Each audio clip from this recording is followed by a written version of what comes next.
Karezza, Ethics of Marriage, 1903. By Alice B. Stockham, M.D.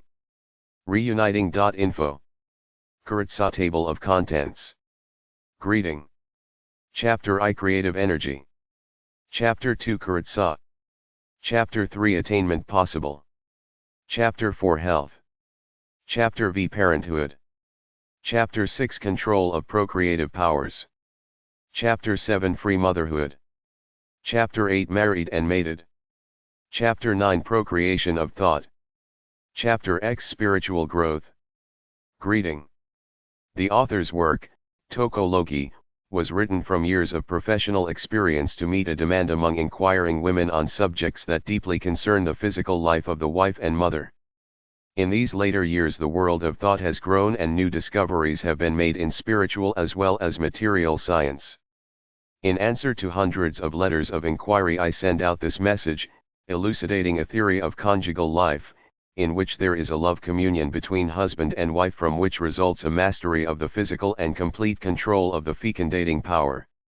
In the familiar letter of Tokologi, subjects usually considered delicate in nature and difficult to handle are presented indirectly and briefly. In an early edition, those interested in a wiser parentage are cited to a pamphlet written by a distinguished minister, who therein had given to the world a new and unique theory of controlling propagation. Afterwards, to my regret and the disappointment of numerous correspondents, it was discovered that the work was out of print. In later editions of Tokologi, alluding to methods of limiting offspring, the following paragraph occurs: by some a theory called cellular absorption is advanced. This involves intercourse without culmination. No discharge is allowed. People practicing this method claim the highest possible enjoyment, no loss of vitality and perfect control of the fecundating power. Many readers asked for further explanation. It proved that the word cellular is not found in the dictionaries, but as used in this connection means pertaining to seed and is so defined in the glossary of the book. Karezza elucidates the above paragraph, gives a high ideal to parental functions, pleads for justice to the unborn child, teaches that the control of procreation is possible with every husband and wife, gives honor to womanhood, and, most of all, overts the prevailing ideas of baseness and degradation associated with the sexual nature. Karezza may be considered a supplement of Tokologi, and like that, does not deal with ideals but with tested theories and practical truths. They have been lived and demonstrated and are here presented to the reader as living facts. Men and women must learn the significance of the sexual relation and its possible influence upon life and character. Copulation is more than a propagative act, it is a blending of body, soul, and spirit, ennobling or degrading according to the attitude of the participants. For both husband and wife it has a function in soul development that hitherto has been prevented and perverted by the traditional uncleanness attached to this relation. According to man's edict, nature made but one mistake in the evolution of life, and that is, in the human reproductive organs. Reverse this edict, let the searchlight of truth illuminate this subject, and a satisfactory solution of many social problems will be evolved. No part of the body should be under condemnation. The young may be enlightened upon important subjects, while the knowledge of sexual science will open the door for the true marriage. Karezza makes a plea for a better birthright for the child and aims to lead individuals to seek a higher development of themselves through most sacred relations. It presents truths that are attainable, and when the goal of mastery is reached, the ideal marriage will be consummated in united lives, giving a prophecy of generations of desired and welcome offspring. Karezza, Ethics of Marriage. Chapter I Creative Energy. Let there be light. Man is a trinity of spirit, soul, and body. Spirit is the source or God life of man from which all proceeds. Soul is spirit in action and embraces all that is recognized as individual, personal existence. Soul includes the intellect, the emotions, and the sensations. It is the thinking, loving, living realm of man. From the spirit through conscious training one is capable of developing unlimited forces and possibilities. Soul looks within, to the all, for life, knowledge and power which it expresses without, through the physical. As thought precedes action, so nothing can appear or manifest itself in the body that has not been conceived or thought of in the soul. Soul may recognize spirit as a governing principle, or it may look out through the senses for material manifestations, depending upon symbols only for its concept of life. Voluntarily and consciously man may choose between these two roads, the spiritual or material. In his philosophy, he may recognize and believe all power and all life is from and of the spirit, or, in his philosophy, he may attribute all development, all growth, all evolution from and through matter. In the spiritual view, recognizing the divine principle as an ever-present, active energy, as life and intelligence operating through the soul upon matter, one comes to conclusions that make all of life's problems less difficult. 3. Creative energy, expressing through the sexual nature an instinct to perpetuate life, has its origin in and is coexistent with life itself. It is the power back of all purposes and plans. It is the self-impelling force that gives the ability to do and perform. It is the origin of all activities of child life. It is the inventive genius and impelling factor of all man's handiwork, thought force of mechanics and machinery. Both the macrocosms and microcosms of the universe are expressions of the law of life, instinctively put forth by creative energy. This force operates in the multiplication of atoms, in the drawing the pollen upon the stigma, in the attraction of sperm to germ cells. It is the segregation and aggregation of all molecules of matter, founded on the duality of sex. The processes of growth and fulfillment of functions are propelled by this omnipresent energy of spirit, which is inherent in and operative through all nature. It is back of the physical life of man and other animals and expresses itself through them. Only when it comes with the strong voice of life demanding perpetuation, is it especially a manifestation of the sex nature, a fulfillment of the law of growth, development, and increase. Atoms, cells, and plants are unconscious of this life force, and animals conscious only in a small degree. Man not only has consciousness of this energy, but through his intelligence is capable of developing greater consciousness of its operation and the law governing it. He knows that he knows, and in this knowledge lies his superiority over the brutes. This recognition and knowledge makes it possible for man to train this creative potency in all life's purposes and uses. From the inception of the bud of life to its fructifying stage, he may be the master and maker of conditions. There is no karma for him that is not within his own power to mold and make, no passion to usurp authority, no desire that he may not guide and direct. The perfectness of his nature is evolved through the recognition, direction, and appropriation of the creative energy, the occult forces of life. Sexual science based upon this theory teaches that there are deeper purposes and meanings to the reproductive faculties and functions, than are generally understood and taught. In the physical union of male and female there may be a soul communion giving not only supreme happiness but in turn conducing to soul growth and development. There may also be a purpose and power in this communion, when rightly understood, not less significant than the begetting of children. Creative energy in man is manifold in its manifestations and can be trained into channels of usefulness. Consciously it may be utilized in every activity, devising, inventing, constructing. It may be directed to building bodily tissue and permeating every cell with health and vigor. Sex in nature is universal, progressing from lower to higher manifestations of life. It is more distinctive as male and female. Sexual instinct or passion is a sure sign of seed germination. It is an indication that life may be perpetuated and that the entire man or woman is in preparation for the culmination of being. It is not an instinct or power either to be ignored or destroyed. Its perversion means physical and spiritual degeneracy. Seed production is the goal or highest function of tree or plant, and procreation is the complete or ultimate manifestation of man's life. Reproduction is the fulfillment of divine law. In the plant and in the tree the life principle fulfills the law of its being in bearing seed. Its manifestation in man is procreation, reproducing another of its kind. Passion is the instinct for the preservation of one's kind, the voice and the sign of creative power. The highest mission in the rose life is to produce seeds, but on its way it gives beautiful blossoms and fragrant perfume. It may not always be able to fulfill its highest mission, but it can express creative power on its way to fulfillment of the production of seeds. Man, too, expresses creative life in many ways besides that of parenthood. He preaches a sermon, writes a book, invents a machine. Woman writes a battle hymn of the Republic, or makes a loaf of nutritious bread. In both the least and greatest things of life, man gives expression to inherent creative principle. An artist is a creator. Emerson gives the keynote when he says, "Work your passion up into poetry." So with all things, the life principle demanding fulfillment is the power on its way to accomplishment. When the signs of this creative power come throbbing and pulsating into every fiber, it only shows that one has greater ability to create than ever before. There are varied and definite appropriations for this energy.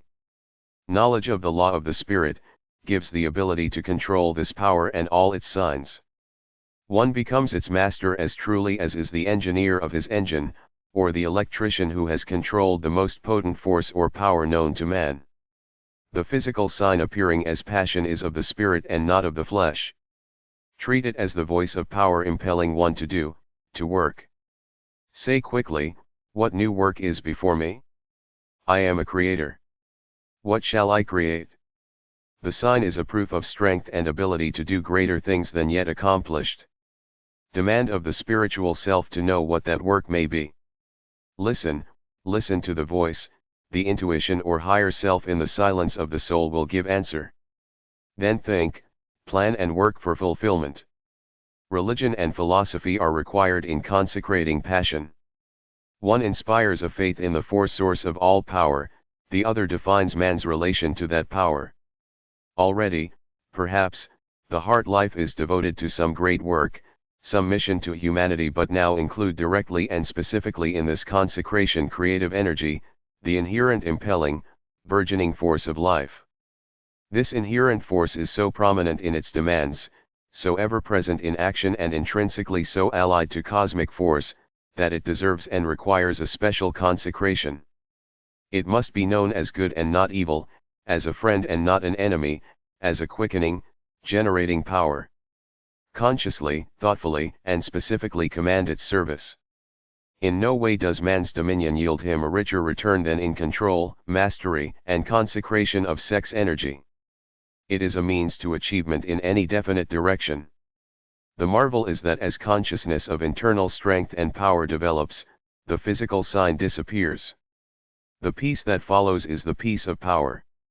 Understanding the law, that all naturally and inherently is good, no base or ignoble thoughts of the reproductive functions can ever enter the mind. The growth, development, and ripening of the human seed becomes a sweet and sacred mystery and may be studied as a science with the same pleasure, the same purity of thought, with which one studies plant life and all its revelations. One finds that nature has no secrets that need be withheld. A striking analogy is seen in the seed cradled in the pod, the birdling in its nest, and the incipient human life lovingly protected in the mother's organism.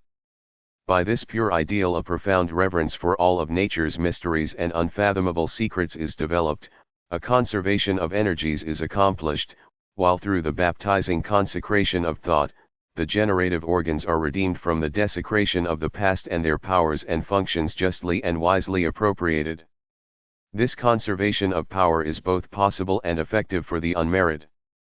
Through love, training, and self-control, however, the married may not only attain the same conservation and appropriation but also by the union of the spiritual forces of their two souls, greatly augment them.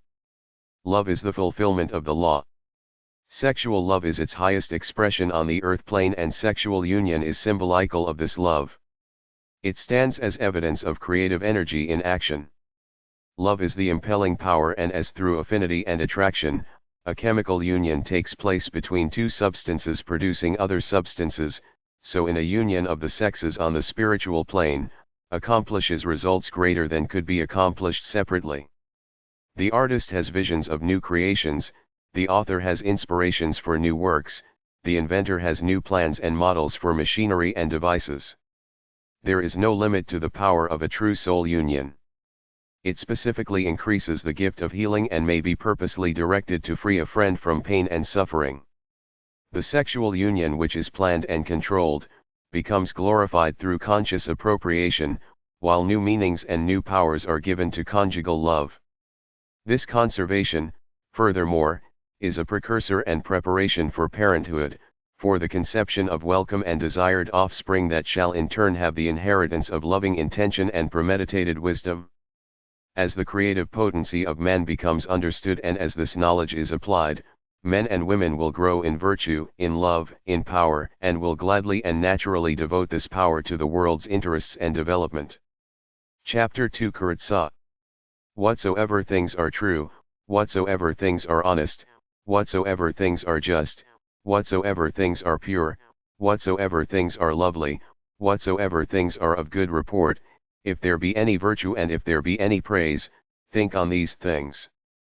Karezza signifies to express affection in both words and actions, and while it fittingly denotes the union that is the outcome of deepest human affection, love's consummation, it is used technically throughout this work to designate a controlled sexual relation. Intelligent married people, possessing lofty aims in life and desiring spiritual growth and development, have it in their power so to accord their marital relations as to give an untold impetus to all their faculties. This is given through the act of copulation when it is the outgrowth of the expressions of love and is at the same time completely under the control of the will. The ordinary hasty spasmodic method of cohabitation, for which there has been no previous preparation and in which the wife is passive, is alike unsatisfactory to husband and wife. It is deleterious both physically and spiritually. It has in it no consistency as a demonstration of affection and is frequently a cause of estrangement and separation. Karezza so consummates marriage that through the power of will and loving thoughts, the crisis is not reached but a complete control by both husband and wife is maintained throughout the entire relation. The law of Karezza dictates thoughtful preparation, even for several days previous to the union. Lover-like attentions and kindly acts prophesy love's appointed 5 consummation. These bind heart to heart and soul to soul. There should be a course of training to exalt the spiritual and subordinate the physical. This is accomplished through reading and meditation. The reading should lead to exaltation of spirit and to the knowledge of the power and source of life. The authors chosen should be illuminated souls, such as Browning, Emerson, Carpenter. It is not easy to advise for individual cases. W.F. Evans, Henry Wood, and R.W. Trine have revealed the law of spirit and given practical helps in life's adjustment. The meditation should be an act of giving up of one's will, one's intellectual concepts, to allow free usurpation of cosmic intelligence. In obedience to law, common or finite consciousness listens to cosmic consciousness. Daily, hourly, the listening soul awakens to new ideals. At the appointed time, without fatigue of body or unrest of mind, accompany general bodily contact with expressions of endearment and affection, followed by the complete but quiet union of the sexual organs. During a lengthy period of perfect control, the whole being of each is submerged into the other and an exquisite exaltation experienced. This may be followed by a quiet motion, entirely under subordination of the will, so that the thrill of passion for either may not go beyond a pleasurable exchange. Unless procreation is desired, let the final propagative orgasm be entirely avoided. With abundant time and mutual reciprocity, the interchange becomes satisfactory and complete without emission or crisis. In the course of an hour the physical tension subsides, the spiritual exaltation increases and not uncommonly visions of a transcendent life are seen and consciousness of new powers experienced. Before and during the time there may be some devotional exercises or there may be a formula of consecration of an uplifting character in which both unite. This aids in concentration and in removing the thoughts from merely physical sensations. The following phrase has been helpful to many: we are living spiritual beings, our bodies symbolize soul union and in closest contact each receives strength to be more to each other and more to all the world. This method of consummating the marriage relation is erroneously called in tokology, titular absorption. Many scientists now believe there is no seed fluid secreted except through the demand of the final act of expulsion. If this be true, in Karezza there is no seed to be absorbed, as, under the direct control of the will, the act ceases short of the seed secreting period. One writer called it male continence, but it is no more male than female continence. To secure the greatest good, the husband and wife equally conserve their forces under a wise control. Besides, continence has long been erroneously accepted as the term for abstinence of the physical relation except for procreation. Karezza is a symbol of the perfect union of two souls in marriage. It is the highest expression of mutual affection and gives to those practicing it revelations of strength and power. It must be experienced upon a higher plane than the merely physical and may always be made a means of spiritual unfoldment. This should be called a spiritual rather than a physical companionship. With a due reverence for the deeper meanings of the association, union, and soul development are sought rather than fleeting passional gratification. Karezza gives to the sexual relation an office entirely distinct from the propagative act, a high office in individual development and formation of character.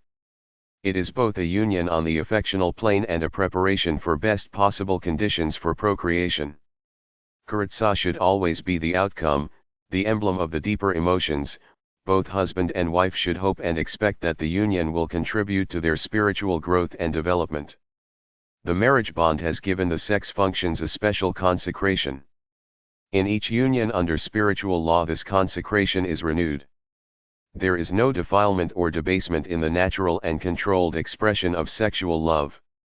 Karezza does not lead to asceticism or repression but rather to appropriation and expression.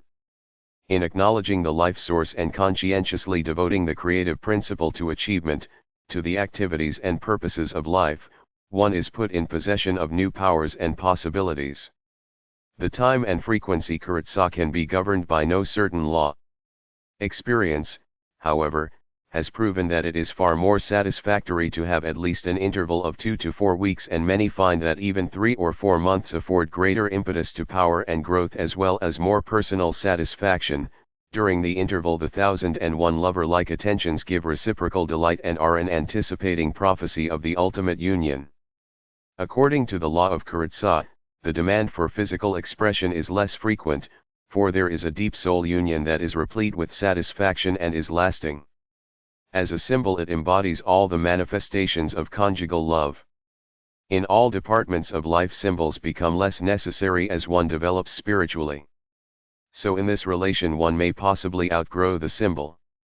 But both growth and satisfaction are attained through altruistic desires and through the mutual recognition and response by husband and wife to the innermost sixth nature of each higher self. Be patient and determined, the reward will come in happy united lives, in the finding of the kingdom of heaven in your own hearts through obedience to law. Spencer truly said, when any law works to the advantage of the human race, then human nature infallibly submits to it, since obedience to it becomes a pleasure to man. Yes, the pleasure is in obedience, for all our sufferings come from ignorance of the law of being and failure of adjustment to that law. Men and women should be as willing to learn the law of sex expression as they are to study any other science of life, or any law of nature. It should not only be an intellectual study but should be a study of experience and adjustment.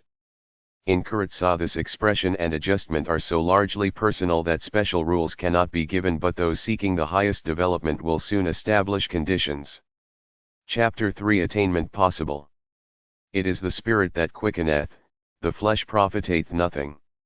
No doubt if the ideas herein presented are new, the first thought will be that it is impossible, that no one can so regulate his life as thus proposed. But scores of married men and women attest that such self-control as Karezza requires is perfectly possible. At all times to subordinate the physical senses and desires to the spiritual is a matter of education and growth in the knowledge of the laws of being, knowledge of the power of the spiritual nature. There is no part of the body that is not under the dominion of the mind and that cannot be influenced by an intelligent voluntary mental action. Certain physiological processes and muscular movements that ordinarily have been classed involuntary are really carried on by an unconscious or subconscious action of the mind, by the intelligent operation of creative energy. The body of itself cannot think, cannot move, cannot perpetuate itself. It is made up of solids, fluids, and gases, and without mind, it has no power, it has no living, moving, breathing, creating force in itself. Creative energy as intelligence enables us to breathe, day in and day out, sleeping or waking. Mind in its unerring and subconscious action propels the heart's blood through radiating channels and microscopic tubes, defying the law of gravitation and keeping a uniform rhythm day and night for scores of years. It is mind, surely, that enables cells to discriminate and take from heterogeneous varieties of food and appropriate with an orderly and unerring skill, material for either bone, muscle, or sinew. All physiological functions and vital processes can be modified by a conscious action of the intellect, a voluntary mental effort. This is true of the liver, the kidneys, the skin, and the processes of digestion, circulation, excretion and secretion. They are not automatic and fixed beyond our control as has been taught. One breathes naturally about 20 times a minute, but by a very little effort one may train the subconscious mind, so unceasingly engaged in inspiration and expiration, to hold the breath for a long period of time. Although one winks unconsciously when an object flits suddenly before the vision, still consciously, he can steadily hold the eye open and gaze at the same object. Darwin mentions the case of a person who could suspend the pulsations of the heart at pleasure and of another who could move his bowels at will, accelerating their peristaltic action by thought alone. Thinking of fruit, sour or luscious, affects the salivary glands and causes the mouth to water. The thought of some stimulant or medicinal preparation has an effect similar to that of the thing itself, even if less in degree. Many years since I had a patient to whom I had given a preparation of podophyllum 1 for a torpid liver. 2 or 3 powders produced the desired result. Several months afterwards he laughingly told me that he had carried one of those powders in his pocket, and whenever he thought he needed to stimulate the action of the liver, he imagined the taste and peculiar properties of the remedy and soon was happy in having the desired result, although he still preserved the powder. This was at least a more economical procedure for the patient than for the doctor. Medical science is coming to recognize the power of thought over all bodily functions, and it is possible that the laws of the mind will become so universally understood, that desired action of special functions can be obtained without even carrying the remedy in the pocket. All so-called physical sensations represent conditions of thought, or rather results and effects of thought building, and are more or less under control of the mind's action. Habits of thought produce and govern susceptibility to degrees of temperature, to barometric conditions, to varied effects of food and drink. For one, sensation lays down the law of heat and cold to the nicety of a degree, while for another, through certain rheumatic pains or stings, it predicts a 1/7 westerly gale or a northeastern thunderstorm. Is it any glory to make thermometers and barometers of our bodies through our cultivated sensations? Will it not rather redound to one's credit if he has power of adaptation and has ceased to limit his activities through his feelings? The body, which has been coddled and babied through the centuries, is not the living man and must not dominate him. Man is a living, spiritual being. Recognition and acknowledgement of the power of the spirit, not only frees him from limitation of the senses but gives him dominion over every faculty and function of the body. It is the glory of man to control himself, and the best use to make of his life is to develop and demonstrate the supremacy of the spiritual over the physical.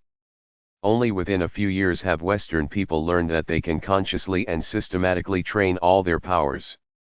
This training enables the possessor to attain health, strength, peace of mind and control of the body. Karezza teaches the supreme action of the will over the sexual nature, as well as the complete appropriation of the creative energy to high aims, lofty purposes, and enduring results. In this knowledge man is no more the machine to be buffeted by circumstance and environment, he is rather the machinist having control of both the mechanism and the power of the bodily instrument. He recognizes in his spiritual nature the real man which has unlimited resources, and he claims the ability to remove self-made limitations. He enthrones his divine nature which gives dominion and mastery, and at no time does this dominion serve him with more satisfaction than in the marital relation of husband and wife, thus making possible the attainment of Karezza. Chapter 4 Health. All life in nature is perfect, man's life is no exception if he removes self-made limitations. Karezza is strengthening and sustaining to husband and wife, because it is virtually a union of the higher selves, from which naturally there can be no reaction. As the spiritual is developed, the physical is subordinated.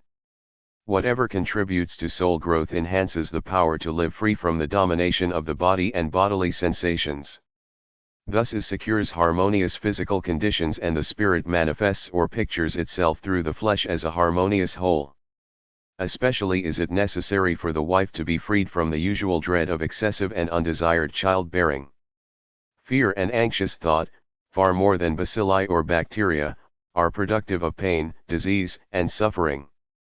The terrors and dread of childbirth, the horrors of undesired maternity, have been potent factors in causing the weakness and the suffering of women.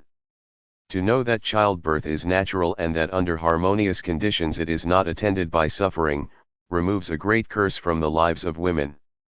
To know that the inherent desire for maternity is to be fulfilled under the best conditions and entirely at her own command, is a wonderful boon to woman.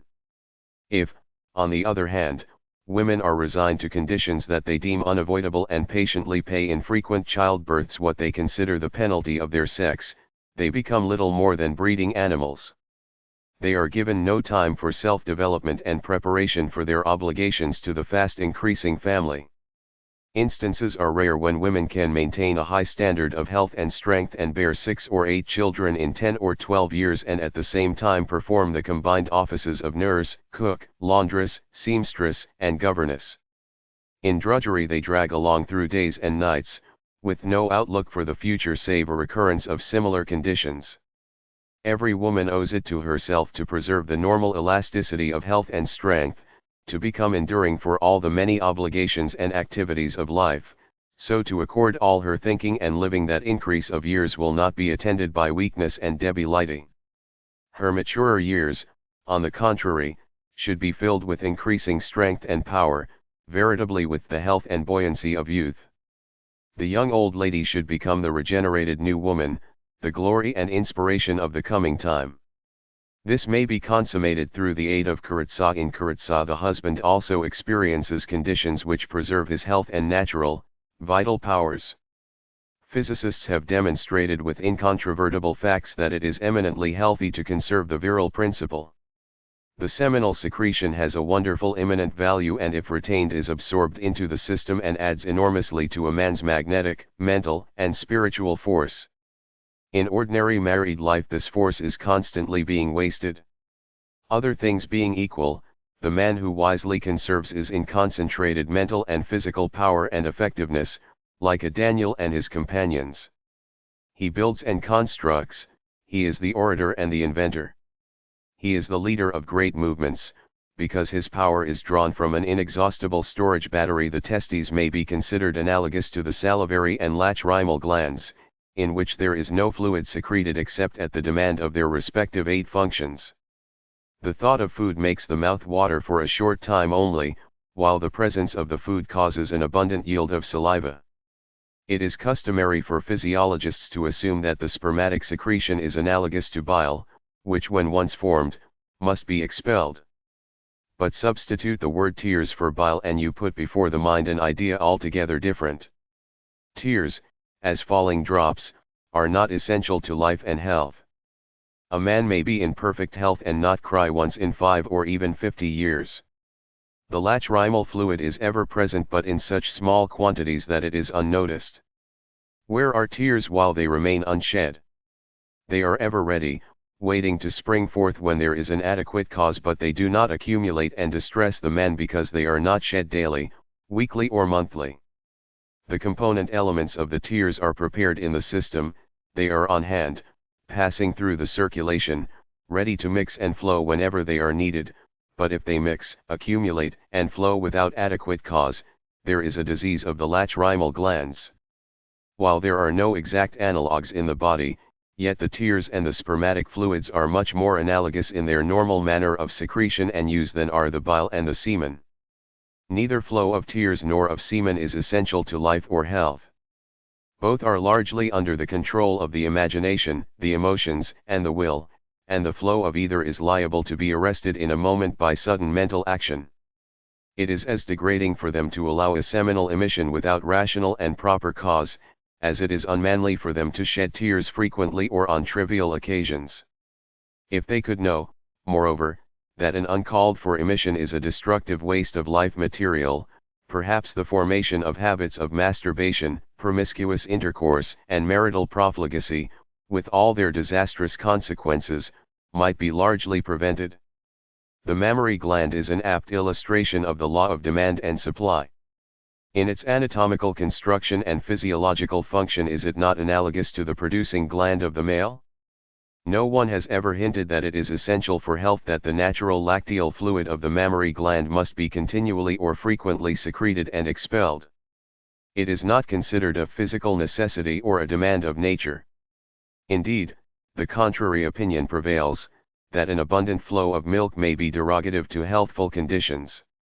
Milk flows in answer to the demand of a newborn infant, and should it come at any other time than when thus demanded, it is considered a perversion of nature and an unnecessary drain upon the system. May it not prove that the unnecessary secretion and expulsion of the semen is as great a perversion of nature? May it not also prove that erectile tissue in action is not a positive evidence of secretion in the gland? Physiology alone proves that the practice of Karezza imparts health and strength to man. When it is known that conservation is not so much the result of retained secretions as the transmutation and transformation of vital forces, the innermost life of man, then students will cease testing the fluids with chemicals and the bodily tissue with microscope and scalpel. Although woman has not the semen to conserve, yet equally with man she has the thrilling potency of passion, that when well directed, heals sensitive nerves, vitalizes the blood and restores tissue. In this deeper, truer union, the very heart of Karezza, woman as well as man prevents and cures disease. Karezza has a therapeutic value not equaled by any remedy of pharmacopoeia, or by any system of healing. The natural woman knows that virtue is not sexual repression but rather expression, that coldness, inertness, and want of feeling are due to condemnation of the life that is the center and creator of all life. She has been taught shame for the most sacred relations and especially for the sign of the power that creates offspring, but she reverses this teaching. Is a plant ashamed to bud, bloom and bring forth fruit? Women must bless the source of life, she must be loyal to her trust. She must know that sex life and sex expression are a natural heritage, God implanted. Wisely, thoughtfully should she seek conservation and appropriation of that which is the heart of vitality. Men who are borne down with sorrow because their wives are nervous, feeble, and irritable, have it in their own power, through Karezza, to restore the radiant hue of health to the faces of their loved ones, strength and elasticity to their steps, and harmonious action of every part of their bodies. By manifestation of tenderness and endearment, the husband may develop a response in the wife through her love nature, which thrills every fiber into action and radiates tonic to every nerve. Men with hearts full of love and wisdom will not be slow to accord this boon to wives whom they have pledged to love and protect, thus fulfilling the marriage sacrament. In Karezza, creative energy is transmuted into the very life of the cell, from which is developed perfect structure and tissue. The impetus to health derived from Karezza is the right of every man and woman. It is cooperative building, love being the foundation, wisdom the designer and executor. This planning and building prophesy perpetual youth and progeny surpassing all progenitors in strength and endurance. 9. Chapter V. Parenthood. The desire for fatherhood and motherhood is found and expressed in the sexual instinct, which in turn evinces and is the sign of creative power. Its origin is in life itself. It is the God power in us, and when it comes throbbing and pulsating in every nerve, in every thought and feeling, it should be recognized as such and appropriated in a godlike manner. The power to perpetuate the life principle is from the spiritual side of life. It is a manifestation of spirit in the flesh. Body alone cannot reproduce itself, the physical man cannot perpetuate himself, the physical woman cannot perpetuate herself. Reproduction is from and through spiritual life. It is creative energy manifested in flesh. Its fulfillment is in parenthood. Parenthood, being an expression of creative principle and being born of the Spirit, need not necessarily have its sole manifestation in the procreation of children in the flesh. It can be devoted to and expressed in all the great interests of the world. The inventing, creating, organizing, and systematizing qualities of the male, the patience, the carefulness, tenderness, and attention to details, indeed, the brooding care of the female, these are greatly needed in our government, in our religious and educational institutions, in all the affairs of life.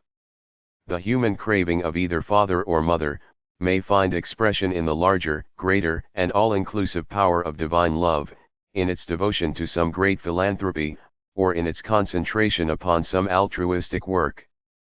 Parenthood, recognized as a manifestation of the divine in man, as the highest and noblest expression of manhood and womanhood, gives a choice of appropriation either to spiritual or physical procreation.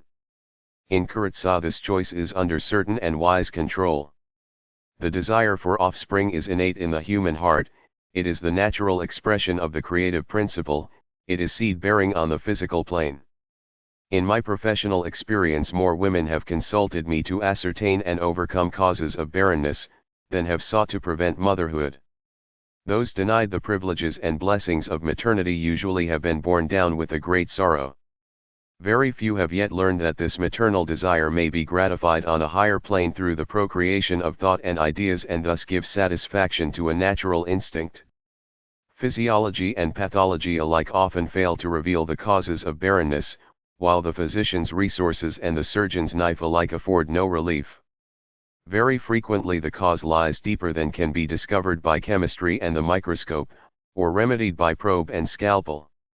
The cause may lie in the occult forces, in the lack of soul or spiritual adjustment, or it may have its origin in physical excesses.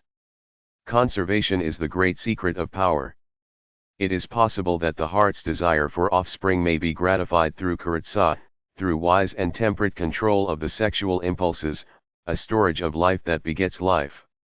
In Karezza, men and women attain such development and fine spiritual perception that they know when a soul can be begotten and will to the great power resulting from continence quickly respond. Many cases of sterility have been overcome even by an occasional and unsystematic temperance in the physical relation.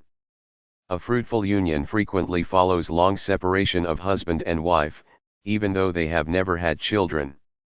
One may expect more certain results if the relation conforms to scientific principles. 2. Chapter 6: Control of Procreative Powers. No words can express the helplessness, the sense of personal desecration, the despair which sinks into the heart of a woman forced to submit to maternity under adverse circumstances and when her own soul rejects it. See right. Through Karezza, unsought and undesired paternity will be a thing of the past. Children that are desired will be planned for, favorable conditions will be sought, and the conception of a human being will be an occasion for the highest expression of creative power. Time, circumstances, and conditions for the best good of the parent and the child may be chosen. The control of the fecundating power appeals especially to those mothers who are forced into frequent childbearing, who not only suffer in loss of health and strength themselves but are overwhelmed by their inability to do justice to their children. If such mothers are rich, the little ones are turned to the two, since penning the above, a lady called, aged 39, who had been married 13 years, without children. At last, however, her mother heart throbbed with happy anticipations. In conversation the fact was developed that conception had taken place immediately after a lengthy separation from her husband. Seed waste was prevented and propagation was the result. Through Karezza the seed waste can be prevented without separation, and thus the heart's longing for children be gratified. 10. Pitiless care of a nurse. If poor, the children must seek their own diversion and all their activities thus lack wise direction. Alas! They are physical mothers only, lacking the unperverted and unerring maternal instinct of the lower creation. Women instinctively long for and desire the office of motherhood. With this desire it is natural that they should wish suitable conditions and circumstances to enable them to perform the office well, to give children a rightful inheritance and to have the sacred office honored. It is lack of these conditions for maternity that impels women to shrink from it. Fear of suffering also, that frequently attends the office, causes women to dread motherhood and often has led them to use undue measures to prevent it. It is now known that suffering is not a natural consequence of childbearing. Even on the physical plane, if women live close to the heart of nature, adopting simple habits of dress, food, and exercise, they can to a great degree prevent the pangs of childbirth.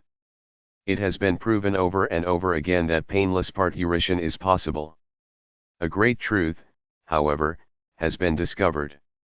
Through a knowledge of the spiritual forces of life and the possibility of according one's life to the law governing them, one may, under all circumstances, experience health and harmony. The inference follows that the natural functions of pregnancy and parturition, aided by a knowledge of this truth, will be free from pain and disability. The very desire to realize the spiritual ideal in reproduction, together with consecration of the reproductive functions to that ideal, tends of itself to lessen suffering. The very young should be trained in this ideal. Girls, as children, should early have instilled into their minds reverence for all the functions in their natures pertaining to the maternal. At the approach of womanhood, a sign of the development and ripening of the ovules occurs in what is called menstruation. Girls should be taught that this is a symbol of motherhood, a sign that the ovules are being prepared for the fructifying principle. They have already learned that the ovule of flowers is found embedded in a cell to which pollen is carried from the anthers through the stigma. Thus seed germination is accomplished. Speaking plainly, it is the sexual intercourse of plant life, from which baby plants are produced. There is such a close analogy sexually between human and plant life that it should be taught with the same freedom and reverence. Most emphatically, the young should never receive the idea of shame or debasement in connection with any natural function. A girl should know that the highest goal of her life is reproduction. All signs pointing to this should be joyfully welcomed. The indications of womanhood are a pledge of motherhood. The inherent maternal instinct has been expressed in fondness for dolls, foreshadowing the joys of maternity. She gladly learns that maturity gives her the possibility of its fulfillment. Women must understand that childbearing is a natural expression of creative energy. They and their physicians have looked upon and treated the function as a disease and ignorantly coddled and encouraged the disorders attending it. Maternity is a divinely appointed mission. To be a mother is a sacred trust. To reverence this trust and to come into close communion with the heart of all life replaces fear and dread with joy and satisfaction. This is an agreement with nature's plan, a law of spirit. Acknowledgement of and obedience to this law lessen or entirely overcome the usual sufferings of pregnancy and parturition. Fearing nothing but hoping and expecting the greatest earthly felicity, women will cease to dread or to prevent childbearing on account of the dangers attending it, for through knowledge there is nothing to fear. For the sake, however, of the best conditions for the development and birth of the child, men and women should intelligently and consciously control the fecundating power. Every child has a right to a parentage of thoughtful preparation, to the best that can be given him. In Karezza this right of the unborn child is fulfilled. He becomes the inheritor of love's behests and wise designs, which shape and mold his entire life and character. It has been taught that to fulfill literally the command to multiply and replenish means that it is God's law to submit to chance conception. Under other similar circumstances, that which would be called an accident or incident, is in the procreation of a human being called a special providence. In his undeveloped wisdom man may provide protection and education for his child but fail to seek an opportunity for that child's conception, at a time when its protection and education can be assured. Man takes circumstances into his own hands and accumulates a fortune for the child to inherit, but he does not give a thought to the conditions that bequeath to that child health and wisdom to enjoy and appropriate such an inheritance. Men and women devote their best years to education and culture, to discoveries of ethnology in language, history, and art, to the interpretation of Norse legends and Oriental myths, to the deepest philosophical and metaphysical questions, but in all this learning and wisdom not one thought is ever breathed that will give to a child an inheritance of thoughtful preparation and chosen conditions. 11 Men inaugurate kindergartens, schools, and colleges for postnatal training, but in no wise do they institute plans and preparations for any prenatal culture. This lack of knowledge and instruction directly deprives children of the best birthright and is no wise consistent with the many other measures inaugurated for the protection and development of human beings. We should accord to every child the great privilege of a birth that affords the best advantage possible, and to do this the time and occasion should be chosen for the purpose. Karezza affords a certain scientific method of controlling procreation, one in which there can be no objection on account of health and one that appeals to the reason of every thinking person. Under wise control, unwelcome children will be unknown, and the brand of selfish desires and indulgence will no longer be impressed upon the infant mind. As future generations understand the law of spiritual growth and mastery, their children will be superior in power and achievement to any heretofore known. Why should we not accord to a human being even greater intelligence in its parenthood, its inception and development, than is given to the propagation of animals? Have we no intelligent protest against the ordinary chance procreation? Will not love, science, and wisdom, combined with prophetic intelligence for the betterment of the race, devise and promulgate a theory of scientific reproduction? O men of science and wisdom, open your storehouses of knowledge and pour it forth to supply this demand. O women with hearts full of love and intuition, can you not tenderly lead your sisters to understand a wise and benign appropriation of their creative powers, in which the welfare of offspring shall have first consideration? Shall not the world cease to be peopled by unloved and undesired children? Let love be the fulfillment of law, and let us have a race of men and women that will bless the wisdom, consideration, and deliberation of their progenitors. Breathe the spirit of progress into the institution of marriage, and let all strive for descendants that shall glorify the centuries to come.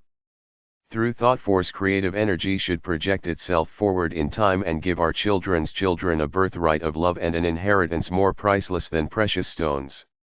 Let us multiply the Emersons, the Savonarolas, the Catherines of Siena, for they in turn will bless the earth. Chapter 7 Free Motherhood. A partnership with God is motherhood. What strength, what purity, what self-control, what love, what wisdom belongs to her who helps God fashion an immortal soul. Mary Wood Allen. When in India I visited the Nayars, a peculiar people, found on the Malabar coast and claiming to be of Brahmin descent. They have a native government, are intelligent and educated, have good schools, and their houses average better than those in other parts of India.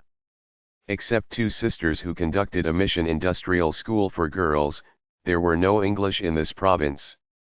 The great peculiarity of the Nayars is that the women are the lords of creation. In wide contrast to the condition of other women of that country so full of inconsistencies, they are called the free women of India. They seek their husbands, control business interests, and through them only is the descent of property. The family and the whole fabric of society is founded upon the mother. She is the keystone of the arch, for she chooses who shall be the father of her child and bestows her worldly goods according to her desires and discretion. She marries the man of her choice. If for any reason, however, she deems him unfit to be a husband or a father of her child, it requires no ceremony of church or state to free her from him. Her wish and word are law. Karezza gives a free motherhood, whether in a government controlled by men or women. Karezza is a mutual relation, and it removes all vestiges of the old idea of man's dominion over the woman. All the pleasure and benefits to be derived are hers as much as his. The institution of marriage becomes ideal when the desire and pleasure of the wife calls forth the desire and pleasure of the husband, when a single code of ethics governs their relation. When offspring is desired, then surely it is for woman to command and man to obey. Henry C. Wright, a noble defender of the rights of women and children, said, "Man, in begetting a child without regard to the wishes and condition of his wife, heedless of the physical and spiritual well-being of his offspring, commits the greatest outrage any human being can perpetrate on another." Motherhood should be a privilege and an opportunity, not a penalty or misfortune. When all people concede the importance and dignity of the maternal function, then all will honor and respect woman, as does Drummond in his Ascent of 12 Man. he maintains that mothers are the chief end of creation. In plants the mother species heads the list. Beyond the mother with her milky breast the Creator does not go, that is his goal. In as real a sense as a factory is meant to turn out locomotives or locks, the machinery of nature in its last resort is meant to turn out mothers. In these and various eloquent paragraphs this man of science honors motherhood.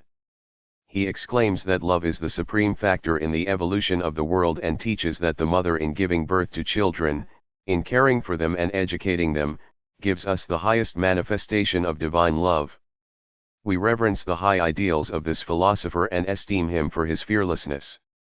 Those, however, who have studied deeply into spiritual truth, do not recognize great mental and spiritual differences between men and women on account of sex.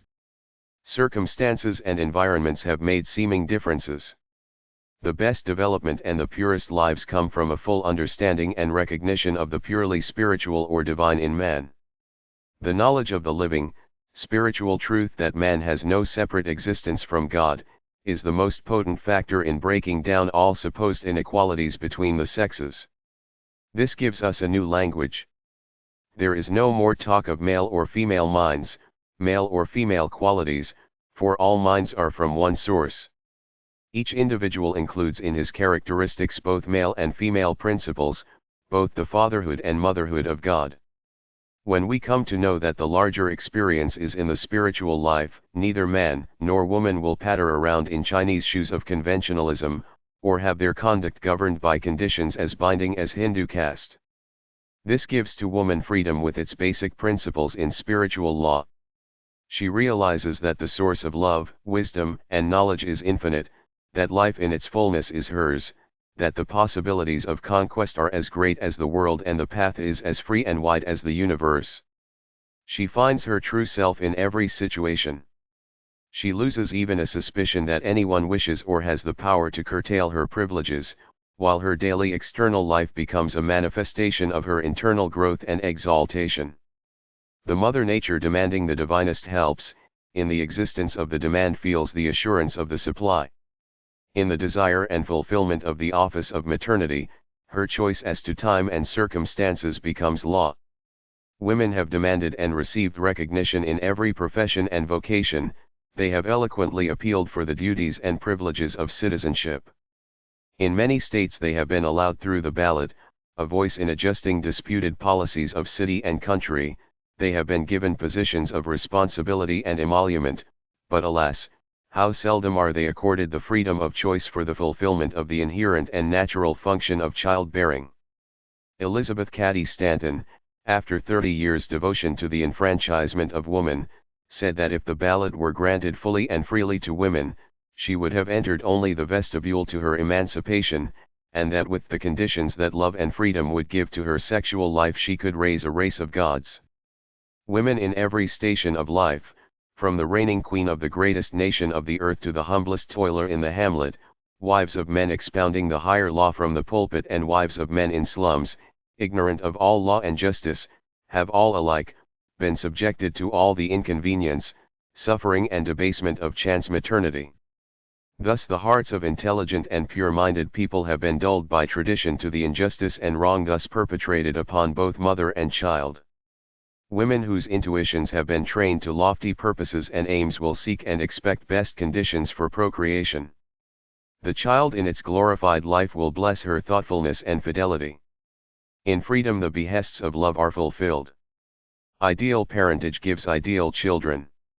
It belongs to institutions of learning to remove from sexual science the stigma of secrecy and prudery, and it is the privilege of enlightened womanhood to apply scientific knowledge to the conception and bearing of children, to apply the accumulated wisdom of the ages to the most responsible office of maternity. To do this she must be free to exalt her sexual life to the fulfillment of its highest mission. In this enlightenment and exaltation, the devoted husband will naturally and freely accord his conduct to her wishes. Love's commands are always founded on justice, love's obedience is willing obedience. Happy he with such a mother. Faith in womankind beats with his blood, and trust in all things high comes easy to him. Chapter 8 Married and Mated. It is the woman of you and not the physical body which is the wife. Nature is a system of nuptials. All exist as the offspring or product of a marriage. Grindin. Karezza develops a closer bond of union between 13 husband and wife. They two are united for life.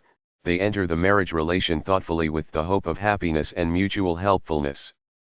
But what a travesty is the usual marriage upon the one idealized, not only in song and story but in every loving heart. How soon many hearts are broken and many hopes blasted, and mainly because the sexual relationship in marriage is instigated by selfish motives and for personal gratification. Marriage is a man-made institution to protect nature in her plantos around and guard individuals with restraint for the benefit of the community. Marriage is the one morally conceded and legally recognized form of association of one man with one woman, granting the rights and privileges of the sexual relation as husband and wife. Men and women begin married life without a true estimate of the relation to be sustained. They do not realize that all conduct of life in its bearings and results, depends upon a law deeper in its fundamental principles and more nearly just in its execution, than any human law. Marital unhappiness is chiefly caused by ignorance of the psychophysiological laws governing the relations between the sexes and ignorance of what is due to each from the other in all of their associations, more especially in the sexual union. In ignorance, every couple enters marriage as a new experience. At present there is no education except that of observation and no school except that of experience, to fit people for living together in marriage. They enter the relation believing it to be for life, for better and not for worse. The young and inexperienced enter it tempted by love, full of energy, desire, and expectation. Others, more mature in years, through a wider knowledge of the ways of the world, for reasons, perhaps, better considered and weighed. With few exceptions, the subjects of procreation, pregnancy, and all matters pertaining to sexual science, are tabooed between the sexes previous to marriage. By the holy bands of the priest, the Gordian knot of secrecy is loosened. The shrinking timidity of the wife is met by a bravado of superior knowledge of the husband. He is imbued with the belief in ironclad tradition of the ages, that marriage gives him a special license. Under this license often and often he puts to shame the prostitution of the brothel. Too frequently, alas, the sweet flower of love is blighted forever. The day of wedding bells, of blooming exotics and friendly congratulations, ends in a night of suffering and sorrow. The love must be strong and deep that can withstand selfish gratification, especially if the gratification be for one only at the expense, pain, and disappointment of the other. Lift the veil of secrecy from these subjects and study sexual science with greater care and devotion than you give to furnishing the cottage in which you expect to live. No better thing can be done to cement lives in the promised union and to ensure the hope for happiness. True marriage is based upon that recognition of the individuality of both husband and wife which brings voluntary, not compelled, cooperation in all the departments of family life. Only when souls, flowing together, acting as one, distinct in individuality but united in their action are thus mated, are the psychophysiological laws met and satisfied. Whosoever looketh on a woman to lust after her hath committed adultery. Tolstoy says, these words relate not only to the wife of another but especially to one's own wife. Woman in bringing a child into the world and giving it her bosom, sees clearly that her affairs are more serious than those of man. Consequently woman is necessarily superior to man. She becomes superior by the acts of generation, birth, and nursing. Painful recitals of unwritten annals of the lives of those who endure in silence or seek relief through the courts from wrongs inflicted, would fill volumes. Better knowledge of the relations between husband and wife would avoid these conditions. There are earnest, intelligent people today who have come to believe that marriage should and can be lifted to a plane of spiritual companionship far exceeding any pleasure known to the merely physical. There can be no marriage unless attraction, affinity, and harmony first exist in the soul. True union, indeed, depends on a psychic law, and its permanence upon the spiritual element that pervades it. The clerk's certificate, the wedding ring, the priest's blessing, cannot make two individuals husband and wife. This ceremony is only proof to the world of the heart union already existing. It is an institution honored by law and custom for developing family life. If love is the keynote of the union of husband and wife, a harmonious adjustment of their daily lives and conduct is possible, for love is the embodiment of intelligence and meets every condition with boundless tact and wisdom. Love teaches that no man owns his wife, that no woman owns her husband, that in no wise can the marriage bond be construed into ownership. Love makes obedience lighter than liberty. Individual habits, individual tastes, and individual desires are recognized and respected. I will and you must are not in love's vocabulary. The one act symbolizing union and affection, giving expression to creative life, by love's enactment, is born of desires that are mutual and participated in with equal pleasure.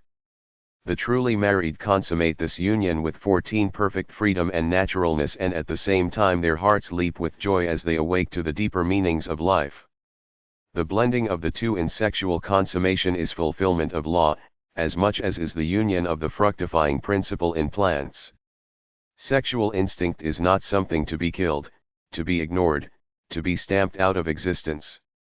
Man is not to become an ascetic, but rather he is to consider the sign a confirmation of his deeper relation to the entire universe, and to know that a right appropriation of the sex force is required. Creative energy is neither for one moment to be stultified nor considered ignoble. In Karezza they give willing obedience to love's commands, and in this union the entire nature of husband and wife blend in a communion that is fraught with calmness, self-control, justice and altruism. Each abides in the love of the other, each gives and each receives. Reciprocity is the basis for the ethics of marriage. To give and to receive are equally virtuous. Upon this foundation principle the success of Karezza depends. One calls and the other responds, by a mutual understanding and a mutual participation, the selfish element is ruled out, and every consummation of passion becomes a true marriage sacrament which reflects upon character all that is permanent and valuable.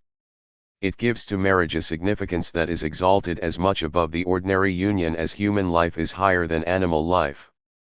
In abstinence save for procreation, one propagates only, while Karezza conduces to the building of character and spiritual growth, and at the same time the sexual functions are honored, refined and dignified. In this marriage there is no bondage for either man or woman. It is a result of the recognition of the spiritual nature of man, and in this recognition he is enabled so to order his life that he is master of conditions. He causes the world of matter to serve him. He not only claims and appropriates the forces of nature, but in his new strength and power, in his knowledge of the all-potent spiritual forces, he breaks the bonds of supposed fleshly limitations. In the wisdom of spiritual knowledge, he acquires the conscious ability to divert his entire nature, his thoughts, aspirations, and desires into channels of effectiveness. Desire should not be crushed and obliterated as taught by the Oriental adepts and all ascetics, but rather wisely directed and appropriated. Desire is the prophecy of attainment. There can be no growth without it. Desire is the germ that bursts the chrysalis of inheritance and tradition. It gives wings to the spirit, aiding it to overcome bodily disabilities and to break the clanking chains of erroneous thinking. Guided and guarded by intellect and intuition, it leads to knowledge of higher truths. Desire to drink from the source of life, love, and intelligence enables one to have a glimpse of and to experience an at-one-ment with universal principle itself. Seek and ye shall find. Through desire marriage may be glorified, and those joined together in the highest law cannot be put asunder by any misstatements or misjudgments of men and women, nor by their own trivial errors committed in ignorance. Each comes to know the soul of the other in its perfectness, and knows to love and honor. The love and loyalty pledged on the wedding day are nothing as compared to the love and loyalty of an open vision. The abiding happiness fulfills the promise of the past.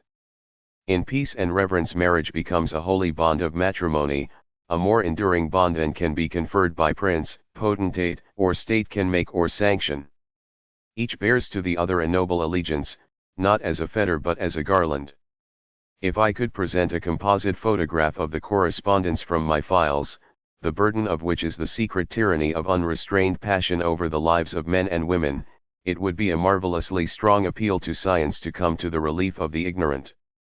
Not infrequently several children are born within 15 or 18 months of each other, from one mother, while motherhood, in its manifold functions, presents no plea to command restraint and respect from the husband. For the relief of such mothers and to prevent similar experiences, I dip my pen in the fire of love to write. While pleading for the freedom of women and justice to children, I do not forget that man commits the wrong in ignorance.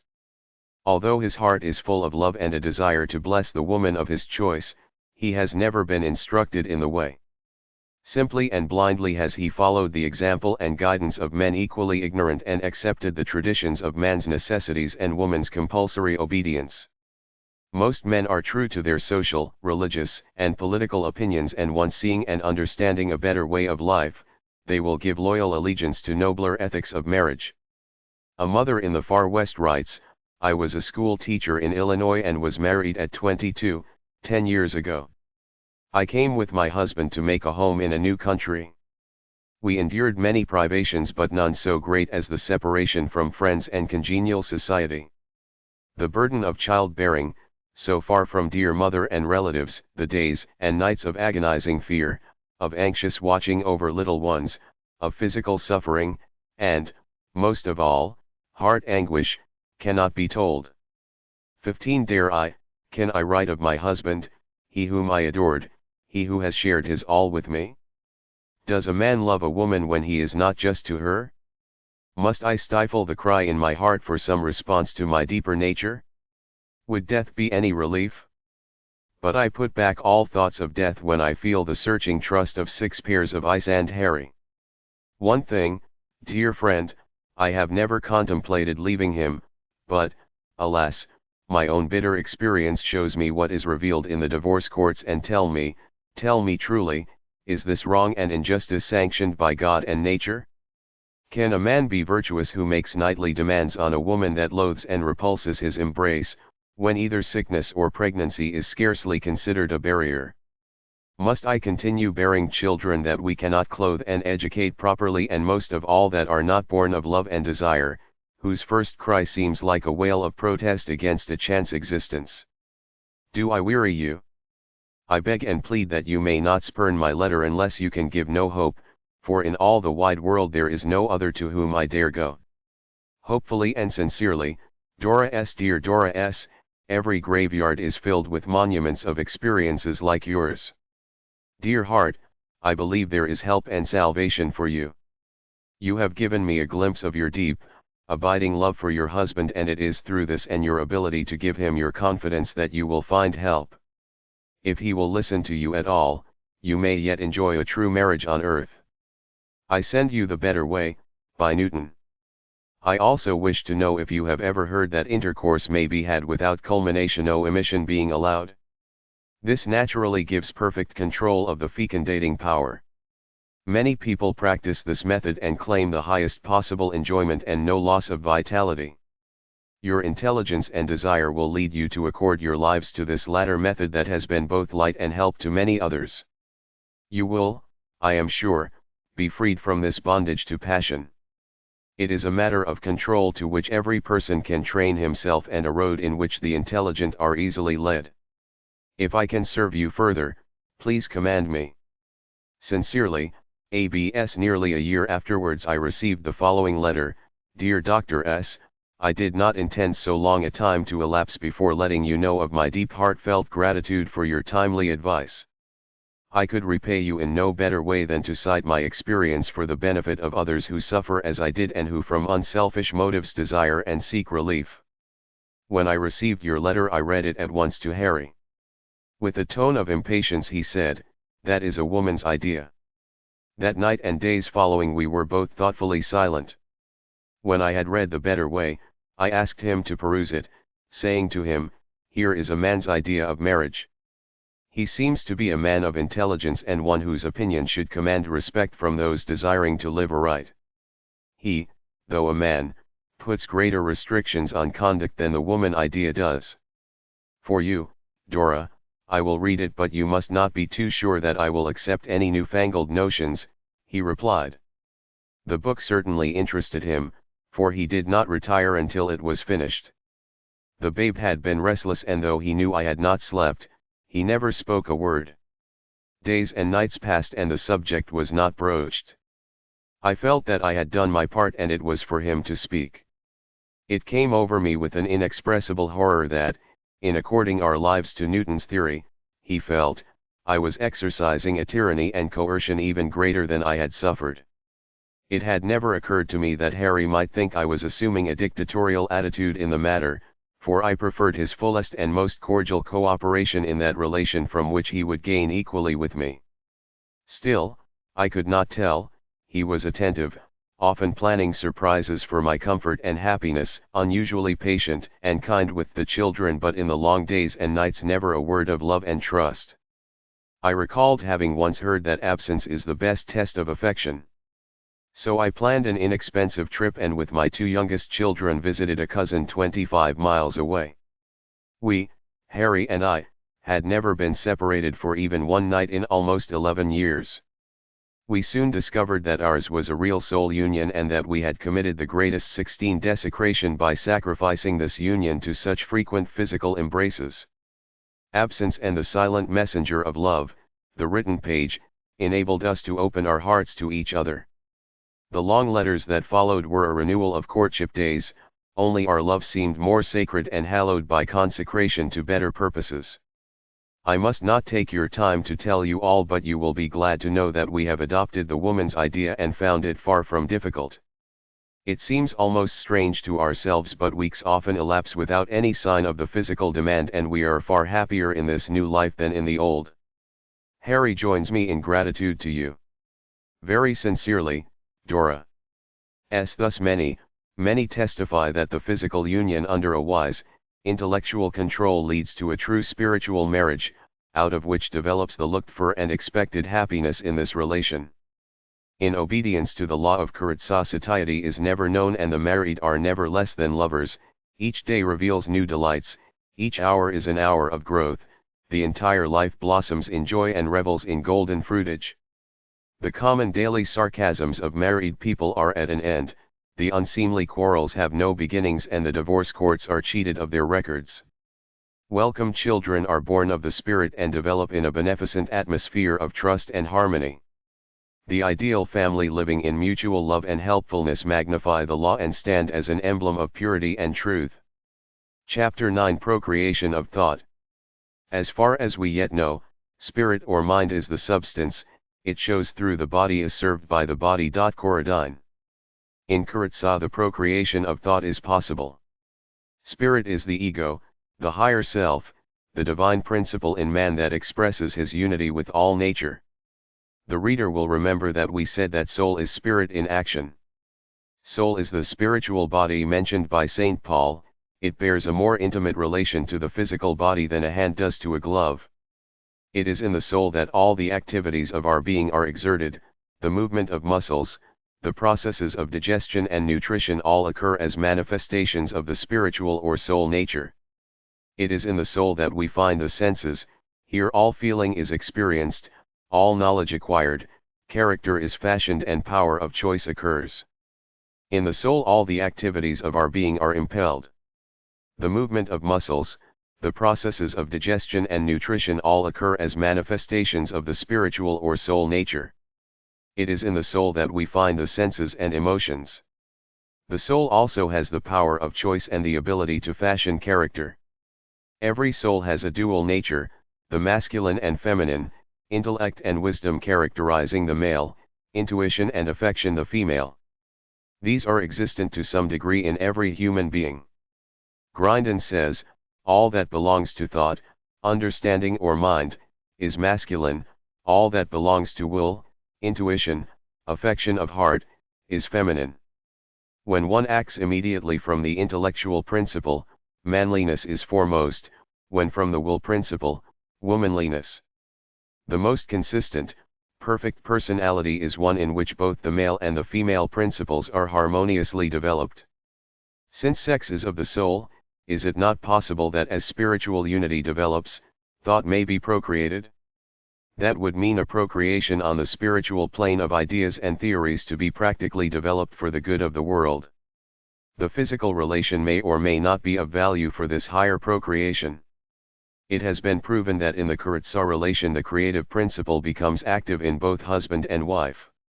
While the spiritual senses are thus attuned to the finest perception in soul vibration, ideas of great moment are conceived. It is within the power of men and women, interested in the operation of spiritual law, further to demonstrate the validity of the theory.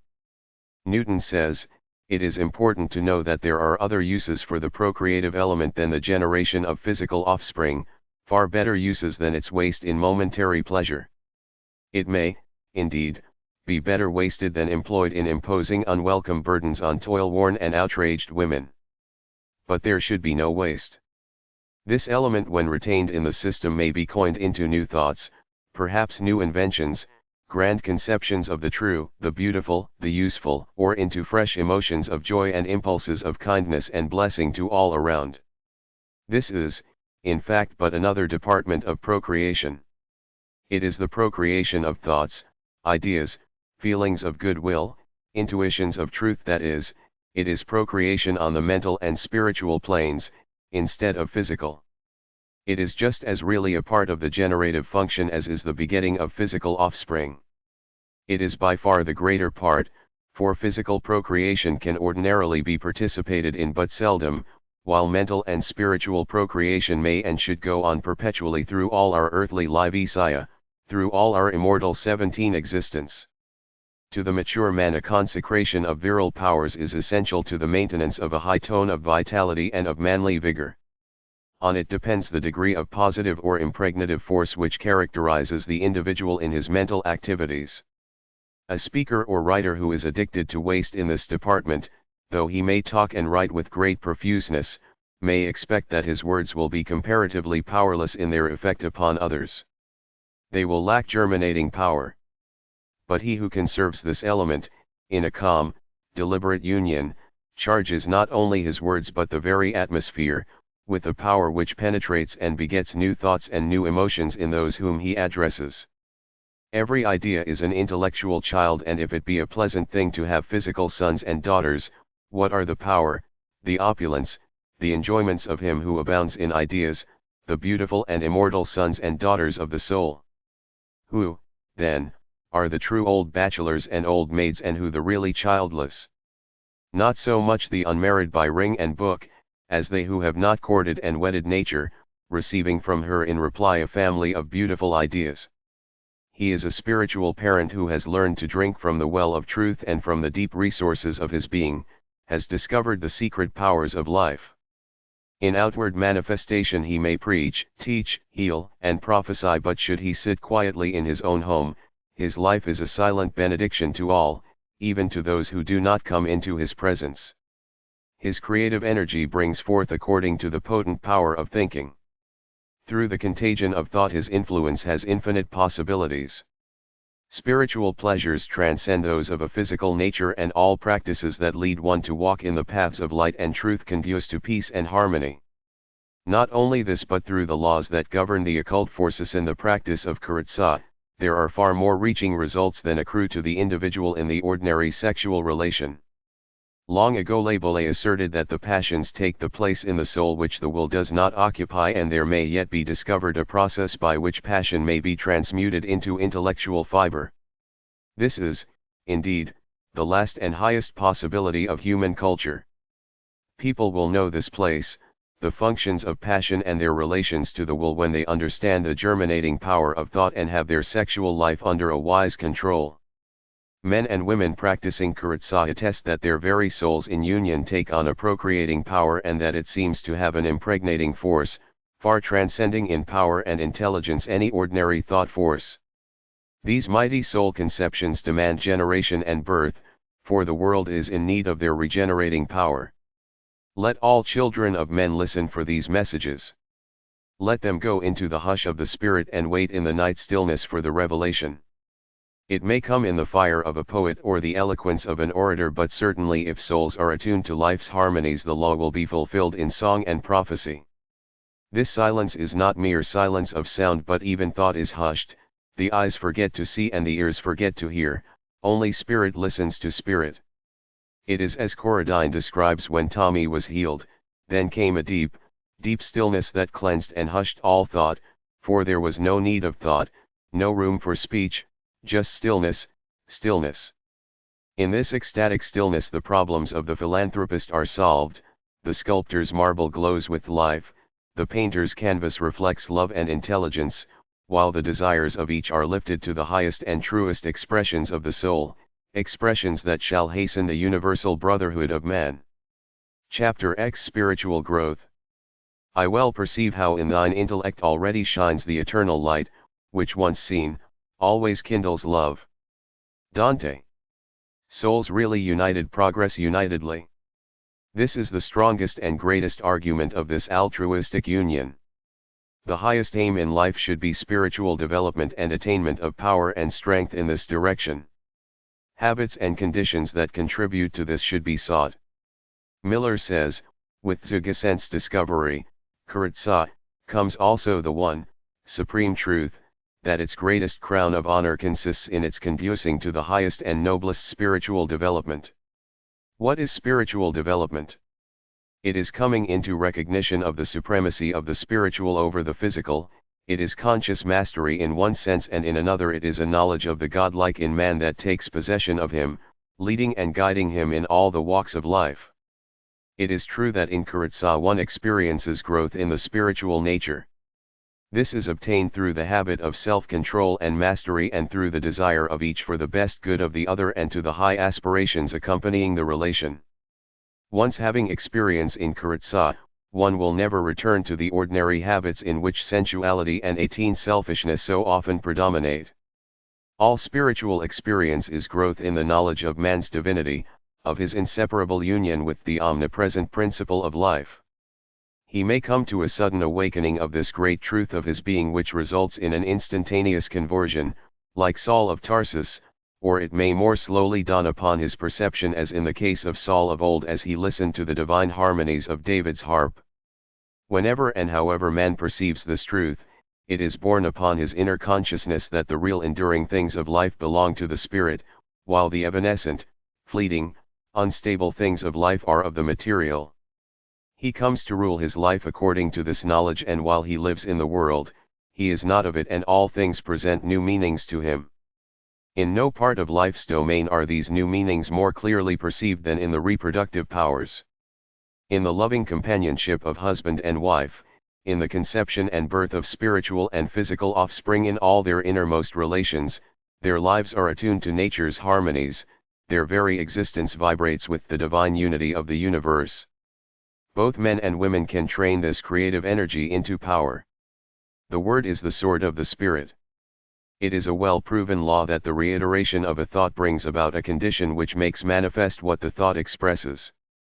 Therefore, let one repeat again and again, I am a creator, not merely of human children but creator of thoughts, of ideas, and of resources. I devote my great heart love to the interests of the world. There is no task too onerous for my devotion, no service too difficult for my undertaking. All children are mine, all interests are mine, gladly and cheerfully I answer the call to serve those who need me. I am both father and mother. In joy and gladness do I consecrate myself to the world. In this prayer of faith and fulfillment one recognizes the power of the omnipotent creative life principle, and in beneficence and freedom experiences a vivifying stimulant to works of love. Here is given a glimpse of the greatest spiritual law yet discovered. It is a key to self-training for power and mastery. It is power itself. This theory is not based upon denials and the asceticisms of all religious teachings of the past. Oriental philosophers and Western theologians have usually united in counseling people to kill out desire and passion. The nirvana of existence and the sanctification of saints is alike to be beyond ambition and desire. On the contrary, the philosophy of today expounds a law of affirmation in which one attains development of the self in power, together with a systematic consecration of all aspirations and faculties. We are living spiritual beings. Claiming this, we enter consciously into our possessions, understanding that we have creative powers born of the Spirit. By wise appropriation of them we become superior to bodily conditions, until they will into line and serve us. We become greater than anything with which we have to deal. We enthrone the ego, which is spirit, and utilize something of the divine potency which has been hidden by human limitations and erroneous thinking. Man has been bound by ignorance, but he comes through development and spiritual consciousness to know his power. As God, life, and law become synonymous in the student's mind, physical and spiritual science join hands in demonstrating the problems of existence. No wider field of exploration is presented to the discoverer of nature's secrets than that of marital ethics. Groveling in the darkness of ignorance and superstition, man has hitherto closed to himself the doors of investigation, labeling them unclean. Henceforth purity guards the entrance, and wisdom demands that youth shall not be deprived of the benefits of the experience of those who have knowledge to give. Instead of associating creative life and energy with things base and unclean, man will set all his thoughts to words as bright and enduring as the stars, and they will be the light, love, and intelligence that guide his feet. If we can perceive beauty in everything of God's doings, we may argue that we have reached the true perception of universal law. Ruskin Testimony of a Young Lady Missionary 3:3 from the earlier edition of Karezza. Corroboration. Facts corroborating any new theory or habit of life are always in demand. As Karezza is comparatively new to many, and as the results of its adoption will be far-reaching upon the lives of men and women, it is due the reader that the theories and principles taught in this work be substantiated by testimony from intelligent people, who, unprejudiced, give their experience for the benefit of others. If some have derived happiness and satisfaction from the course herein proposed, others may. Of course it may require self-training and greater knowledge of the laws of life. Therefore, if questions arise, or in any way the subject does not seem clear, or if men or women desire reading that will aid their understanding, the author holds herself in readiness. 19. The following correspondence was originally published in Creative Life, a brochure now out of print. It is reproduced here as especially corroborative of theories advanced in chapters I and X, and no doubt will be read with interest and profit. Dear Dr. Stockholm, when I read your book, Tokologi, and looked at your portrait, I felt that I had found one in whom I could confide and from whom I might hope for real help. Very early in life I became addicted to a bad, secret habit. It does not seem as if I ever learned it. I seemed always to have had it, nor did I know I was doing wrong until about 18 years of age, when my conscience seemed to tell me it was not right. I was a professing Christian, and I began to feel any secret propensity, no matter what the pleasure it gave, could not be right. Some time after I read of the fearful results that would follow this habit, I soon decided I must stop. I made up my mind to conquer the habit solely by my own willpower, but utterly failed. Humbled, I sought divine help, but for a long time it seemed that to stop the sun in his course would prove as easy a task as to abandon the habit entirely. At 22, a year after graduating, I went out to China as a missionary. For more than 2 years I realized what it was to be kept by the power of God, but like many a drunkard, I began to think I was safe and neglected to be as watchful and prayerful as I should have been, and, being overtaken by temptation, yielded several times. I know the desire is still there, and what I want to know is this: what course of treatment will succeed in destroying the desire? Should I entertain the idea of marriage? What effect will the past have upon the marriage relation? I do not expect to be married for a year or more. My intended husband is also a missionary. I am in perfect health but have a poor memory. I take frequent baths and live an abstemious life. Please advise me at _____________. If you can offer any relief, I shall always be to give such aid. It is right understanding and right application of truth that should be sought. Alice B. Stockholm, M.D., Evanston, Ill. March, 1896. Gratefully yours, C. To this earnest appeal I sent this reply: Dear Miss C. I thank you most sincerely for your confidence. There certainly must be help for you, as you so greatly desire it. I think you would not have had such a struggle if you had understood that passion is simply the evidence or sign of creative power. It does not follow that this creative power should be devoted to procreation, but it may be used in any good work. Now, according to your attitude of mind, will be your experience. When the feeling comes on, say, yes, I know I am a creator. What am I to do? It may be to form plans, help another, to teach school, to build a home, whatever comes before you in your life work. Respond quickly. At once think out your plans, create, and lo, what you call temptation is gone. It is a call from God. Do you know we are wrong in attaching baseness to these feelings? Get that idea out of your mind. The treatment most surely lies in following the law. Turn your creative power to good uses, to tremendous uses, if need be. Your consecration to good work is all right, now consecrate especially your creative powers. Every indication of passion must be treated as a call from God for some new work, some creation. Put your mind to work to know what it is. It is not the body that calls, it is the spirit, and obedience is the cure. Say over and over again, I am a creator. What am I to produce? Listen, listen, and God will answer. Yours sincerely, A. No letter ever gave me such real joy as her answer. Believing that the perusal of it will be helpful to many, I quote with the writer's permission, Dear Doctor, your letter was received several weeks ago when I was away on a tour speaking at missionary meetings. Really, I do not know when I have been at such a loss for words as I am in finding any that will correctly and sufficiently express my gratitude for what you have done for me.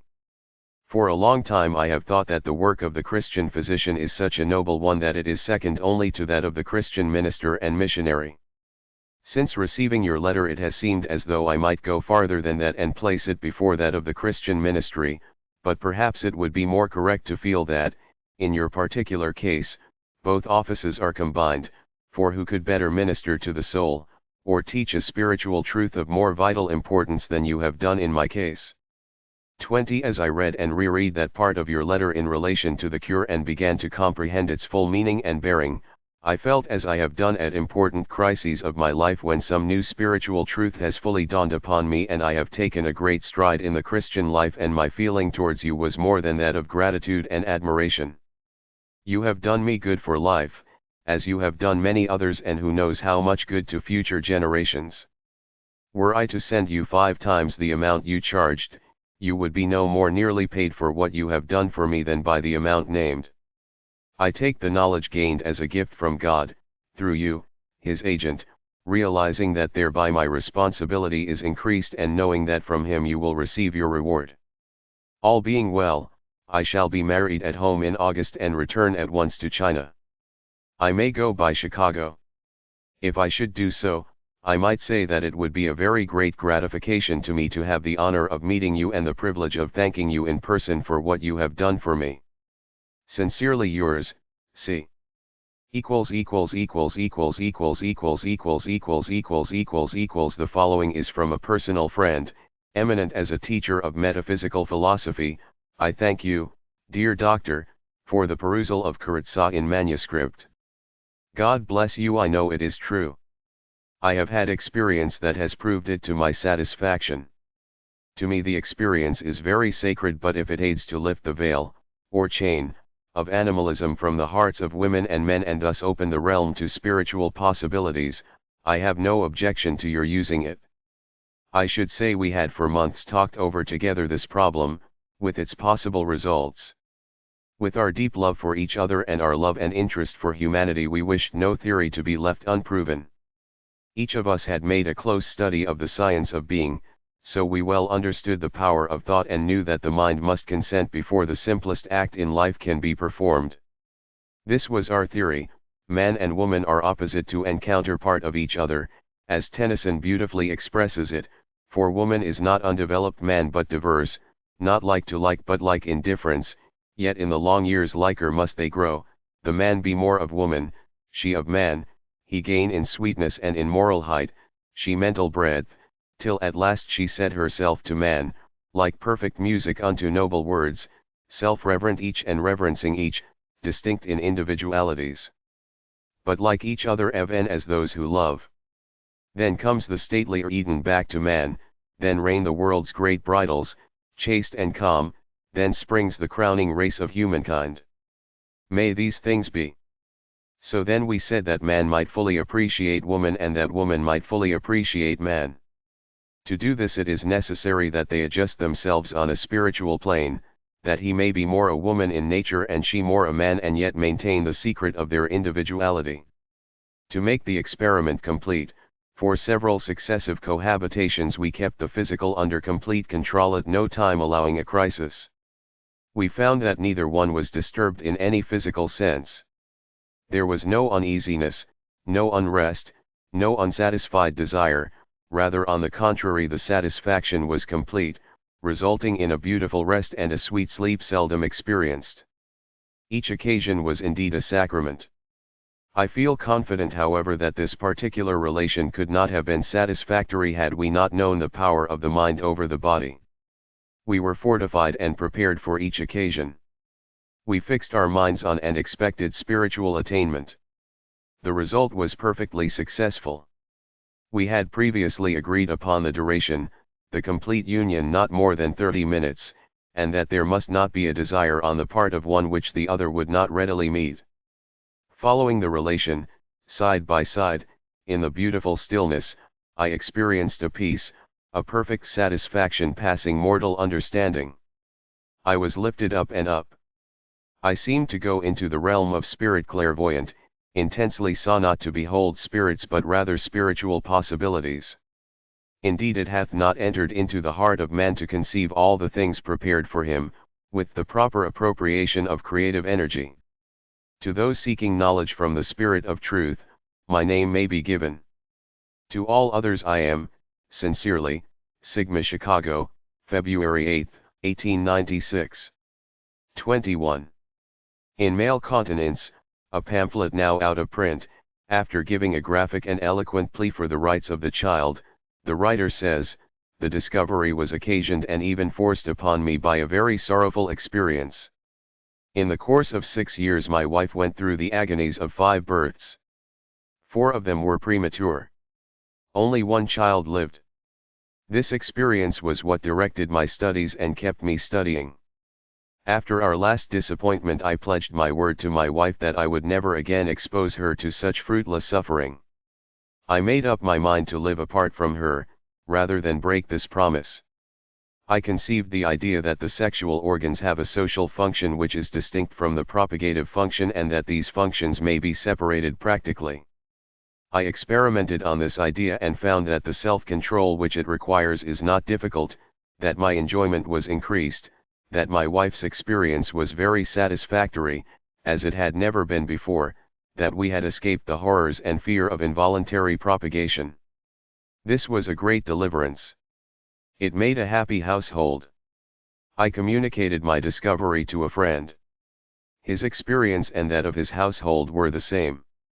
In normal condition, men are entirely competent to choose in sexual intercourse whether they will stop at any point in the voluntary stages of it and so make it simply an act of communion, or go through to the involuntary stage and make it an act of propagation. The situation may be compared to a stream in 3 conditions, viz. 1. A fall, 2. A course of rapids above the fall, and 3. Still water above the rapids. The skillful boatman may choose whether he will remain in the still water, or venture more or less down the rapids, or run his boat over the fall. But there is a point on the verge of the fall where he has no control over his course, and just above that, there is a point where he will have to struggle with the current in a way which will give his nerves a severe trial, even though he may escape the fall. If he is willing to learn, experience will teach him the wisdom of confining his excursions to the region of easy rowing, unless he has an object in view that is worth the cost of going over the falls.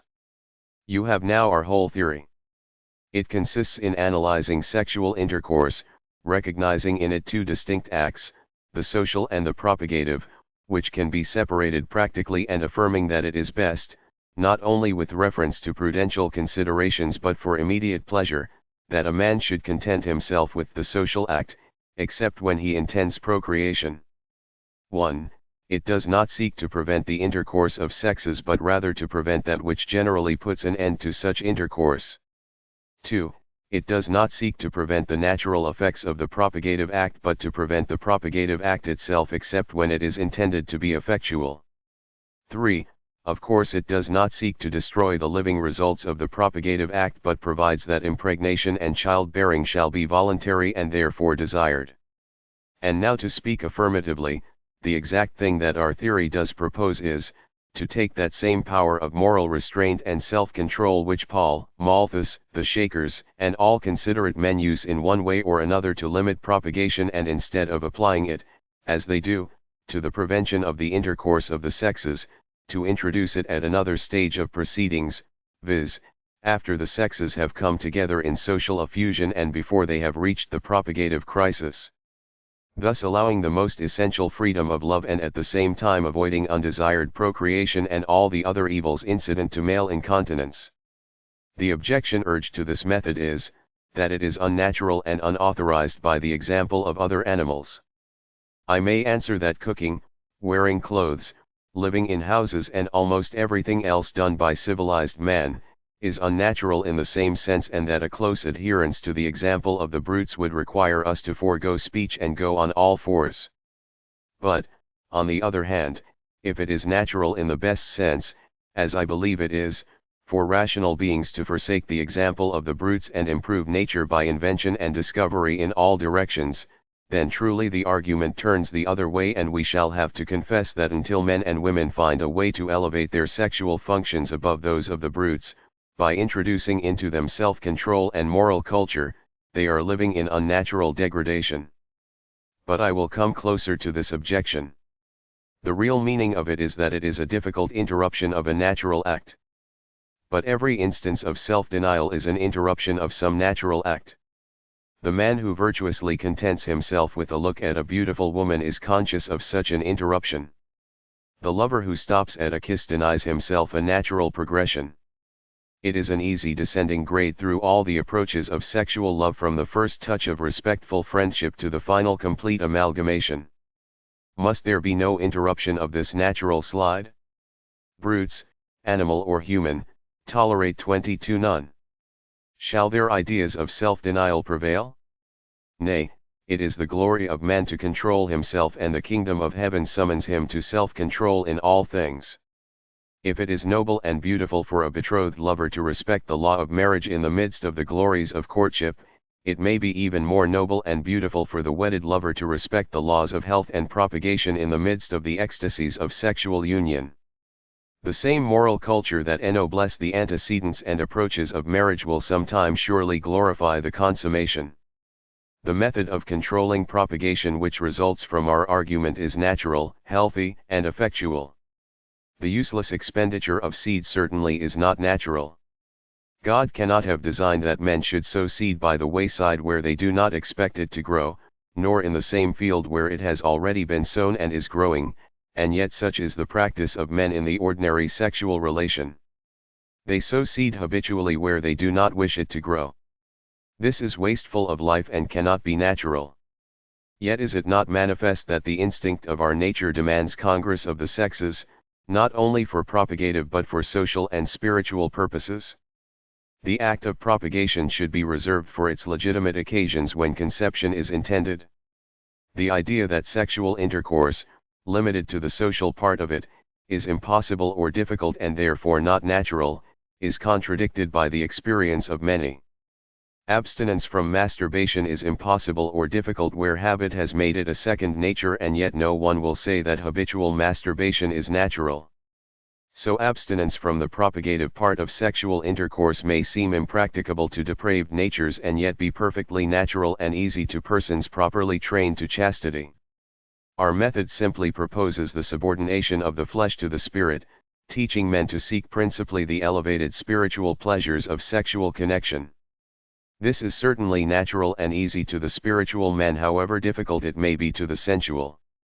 In the first place, it secures woman from the curses of involuntary and undesirable procreation, and secondly, it stops the drain of life on the part of the man.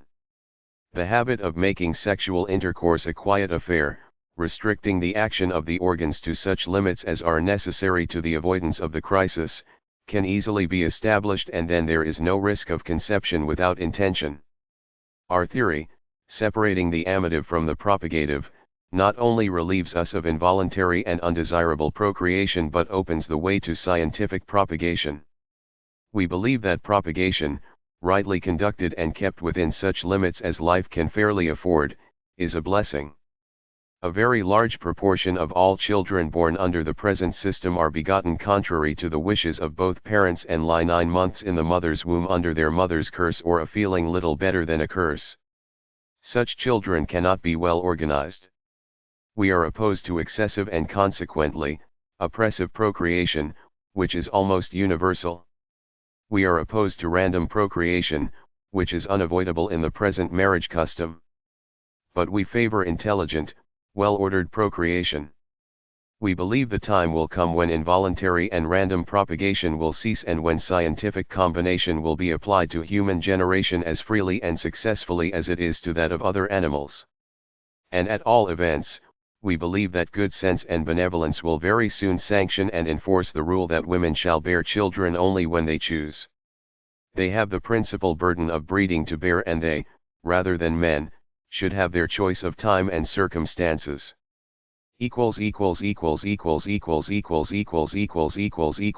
Strike of the Sex, by Jon Miller, has been read by thousands. 4 He writes, to the teachers of the young, Zugesense discovery appeals with the voice of a prophet. It concerns the happiness of millions yet to be. If it were taught to the young by enlightened and pure-minded teachers they would never be conscious of any sacrifice. On the contrary, they would prefer it, as has been demonstrated, and the tremendous compensations which such a wise conservation of force would bring would speedily make the earth astir with a new prepotent race. Those who perceive the crying need for a radical reformation in existing beliefs on sexual subjects, must look to the instruction of the young for the step in advance they earnestly hope to see. Let the young be taught that it was never nature's intention that man should take pride in his purely animal instincts and desires and that the progress of the race depends more upon the absolute control of the sexual nature for the improvement of the Zugesense discovery is the same theory of control as Karezza. 23 species than upon any other one thing except the broadest idea of human brotherhood. Let them be taught that the organs for love's expression are entirely distinct from those of generation and that it is an unworthy act to use the latter except for nature's purposes, that the proper use of the former raises the sexual act to a mental plane where it ceases to be the brutalizing and degrading animalism it often is but becomes the next step toward soul development which is the appointed task of man. And indeed, if a discerning public sentiment could be formed and the young could be taught by pure-minded teachers, that it would be far better for their own health and happiness, as well as that of their posterity, to regulate their lives by this rule of temperance, a great many happy marriages would be possible which are now cruelly postponed or hopelessly abandoned for fear of the expense and embarrassment of children. It considers the welfare and happiness of others in the most engrossing of human pleasures and thus partakes of the divine. It lifts the interchanges between the sexes from the purely sensual plane, tending toward death, into that of joyous social and religious fellowship tending toward life. It envelopes those who really apprehend it in an atmosphere of purity and chastity sweeter and far more real than that possessed by nuns. There is today among pure-minded people who believe that the sexual nature is sacred, holy, and glorious, a crying and insistent demand for a pure and innocent method of limiting the size of their families and mitigating the woes of poverty and ill health resulting from too frequent childbearing. Conscientious and God-fearing persons naturally recoil from the methods adopted by the irreligious. They cannot feel that such methods have the justifying and ennobling effect which should pertain to the associations of a sacrament. And shall such people as these be always left to misdirection, chance and misery? Do not the infinite resources of Christianity contain an assured cure for this evil? Here is one that seems completely to supply this demand. It is not only intrinsically pure and innocent but in teaching self-control and true temperance, without asceticism, it reacts powerfully for good on the whole character. It is not a merely nugatory device but a stimulus to spirituality. The young people who are now approaching marriageable age live in a world whose ideas, in nearly every department of life, have been largely modified, if not completely changed, by the advent of steam, electricity, the microscope, the telescope, the telephone, and other constantly multiplying agents of enlightenment. Is it not reasonable to suppose that there is the same opportunity for infinite improvement and revolutionizing discovery in such a vital department as that of the sex relation, and that the results of such discovery will be commensurate with the immense importance of the subject? The discovery of Zuggesant has been demonstrated to be such an improvement, and it alone provides a sure foundation for the perfect solution both of the sexual and population problems. The final supremacy over nature lies in the full subjection of man's own body to his intelligent will. There are already an abundance of familiar facts showing the influence of education and direct discipline in developing the powers of the body. We see men every day who, by attention and painstaking investigation and practice in some mechanical art, have gained a power over their muscles, for certain purposes, which to the mere natural man would be impossible or miraculous. In music, the great violinists and pianists are examples. All the voluntary faculties are known to come under the power of education, and the human will is found able to express itself in the motions of the body, to an extent and perfection that is in proportion to the painstaking and discipline that are applied. So far as the department of voluntary outward habits is concerned, the influence of will and education to control the body is universally admitted. But there is a step further. Investigation and experience are now ready to demonstrate the power of the will over what have been considered and called the involuntary processes of the body. The mind can take control of them, certainly, to a great extent. The later discoveries point to the conclusion that there are strictly no involuntary departments in the human system, but that every part falls appropriately and in fact within the dominion of mind, spirit, and will. 5 As a promoter of domestic happiness and a preventer of the woes that lead to divorce, Zuggesant's discovery is entitled to the lasting gratitude of all good people, as is shown by the many testimonies on record, 2 of which follow. Since my husband became acquainted with the philosophy of Zuggesant, he has endeared himself to me 100-fold, and although our so-called honeymoon was past 5 years ago, it was no more real and far less lasting. 5 Those familiar with the writings of Henry Wood, W.F. Evans, Ursula N. Gestefeld and a host of others will see that G. N. Miller hints only at fundamental truths that are in everyday usage and guidance for thousands of people. 24 Then the ecstatic, the unspeakable happiness which is now continually mine. My prosaic and sometimes indifferent husband has changed by a heavenly magic into an ardent and entrancing lover, for whose coming I watch with all the tender raptures of a schoolgirl. His very step sends a thrill through me, for I know that my beloved will grasp me and clasp me and cover me with kisses such as only the most enthusiastic lover could give. And though the years lapse, I cannot see or feel any change in the way he cherishes me. To each other we are continual objects of deepest reverence and the most sacred mystery. Our affection deepens, our romance seems as sure and enduring as the stars. My lover, my hero, my knight, my husband. I date my marriage from the time when he became a disciple of Zuggesant, for that was the beginning of our assured happiness. But it is not alone as a cherishing lover that my husband has become my crown of happiness. He has grown perceptibly nobler in character, in purpose, in strength, in all the qualities that make a man godlike, so that beside a lover I have a strong friend and wise counselor, and my happiness is complete. Ls. I am a young man, 24 years of age, enjoying the most vigorous health. For 2 years after becoming engaged I delayed marriage, simply because I did not think my income sufficient to support a wife and the children which I regarded as an inevitable consequence. Happily for me a friend, who knew my circumstances, wrote me about Zuggesant's discovery. The ideas contained in this discovery were so different from all my preconceived ideas of what constituted marital happiness, that I was inclined to reject them as utterly impracticable and absurd. But the more I thought of the matter, the more clearly I saw that if there was a possibility of these new ideas being true, they were exactly adapted to a man in my circumstances, and that they made my marriage immediately practicable. The wholly new thought that retaining the vital force within himself would naturally make a man stronger, cleaner, and better also seemed to me not irrational. With some misgivings, therefore, I determined to venture upon marriage, and it has been completely successful. I have had a continuous honeymoon for 4 years. I have never been conscious of any irksome restraint or asceticism in my sexual experience, and my self-control and strength, mental and physical, have greatly increased since my marriage. In the light of my own experience, I regard the idea that the seminal fluid is a secretion that must be got rid of as being the most pernicious and fatal one that can possibly be taught to young people. JG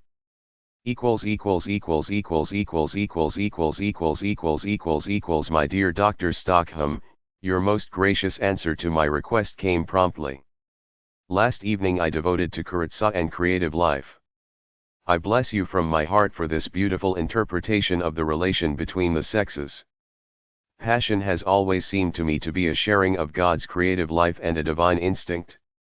Its perversion and sensuality have profaned the holiest joys and veiled souls from one another, shutting out the love, which is the very high priest of the Holy of Holies.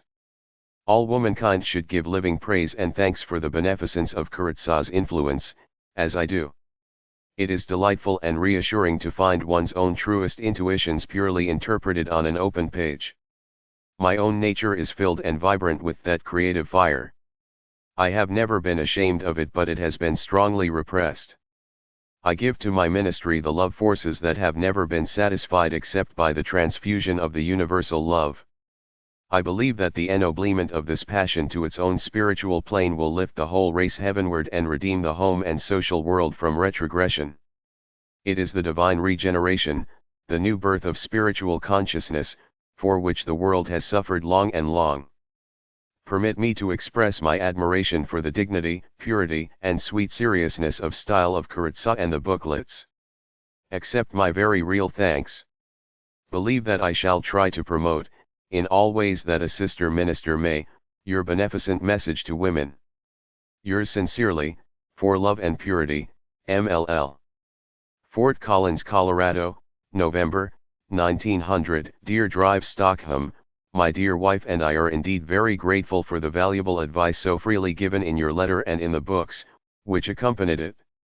You will be glad to know that the information enabled us to consummate 25 our marriage in a very beautiful way, and we are still lovers, with extended opportunities for showing our affection and devotion for each other.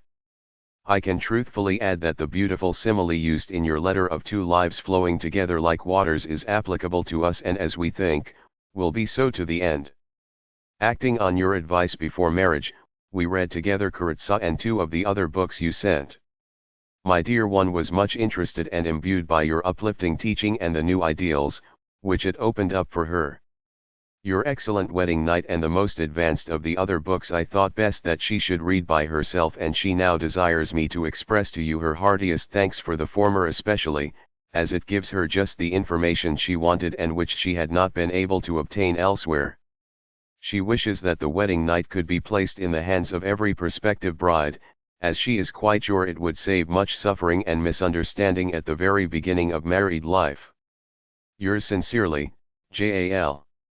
Birmingham, England, March 28, 1901. Dear Dr. Stockham, I want to say that I knew of, believed in, and practiced Karezza long before I knew there was such a book, and still believe it most fully. The teachings of Karezza came to me in a critical and trying time of my life.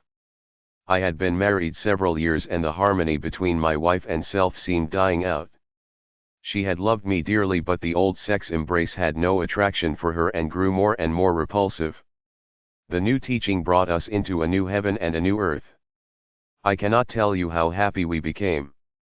We were simply lovers, but such lovers as we had never been before. An indescribable tenderness pervaded all our relations. My wife proved a sexual power and perfection rare and wonderful. Her mental and moral nature both developed until I hardly knew her, and I for the first time was sure that I was a poet. And all this ever increased until her death some years after. Karezza seems to me to be the sex blending of the moral natures. It seems to call out and arouse to an ecstasy of delight and power the spiritual and poetic nature of both man and woman. It gives strength as if it were the key to unlock powers. Karezza is perfectly successful where the two come together with a mutual loving desire to assist and bless each other, to blend and exchange spiritual gifts, to inspire each other to the noblest moods. Then the heaven stage is easily reached. JWL.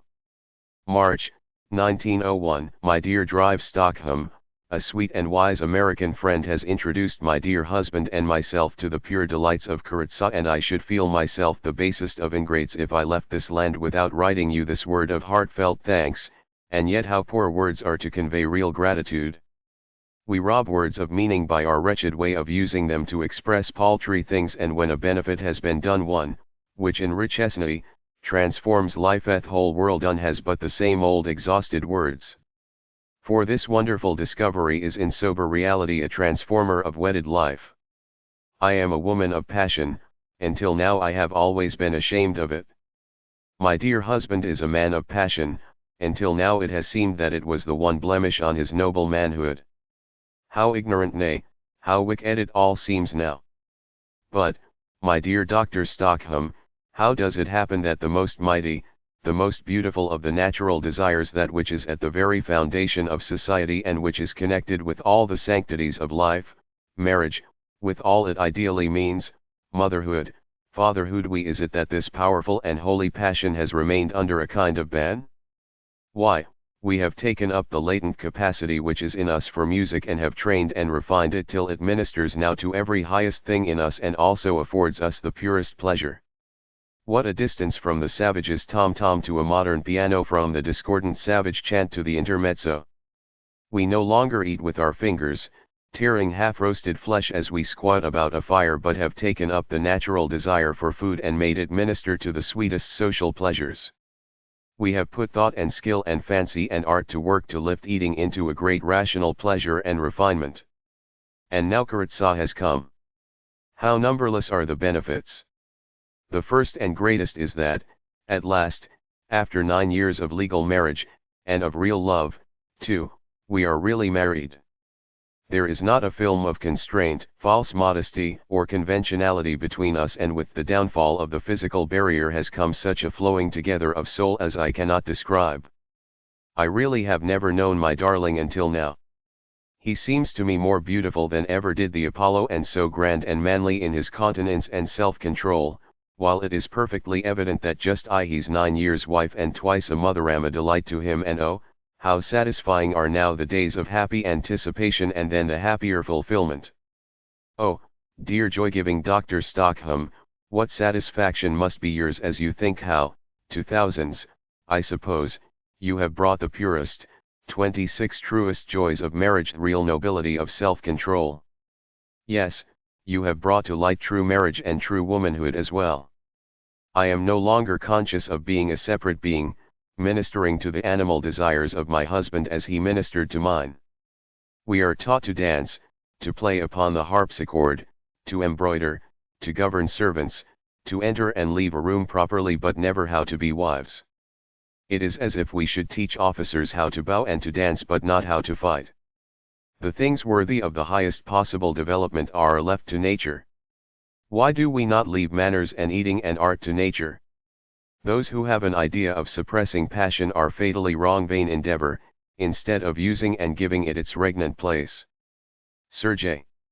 And I have had no surer revelation in or hours of spiritual exaltation, through controlled union, than that this passion which God has made strongest and upon which is builded the family and social order, is also a nexus of spirit, soul, and body.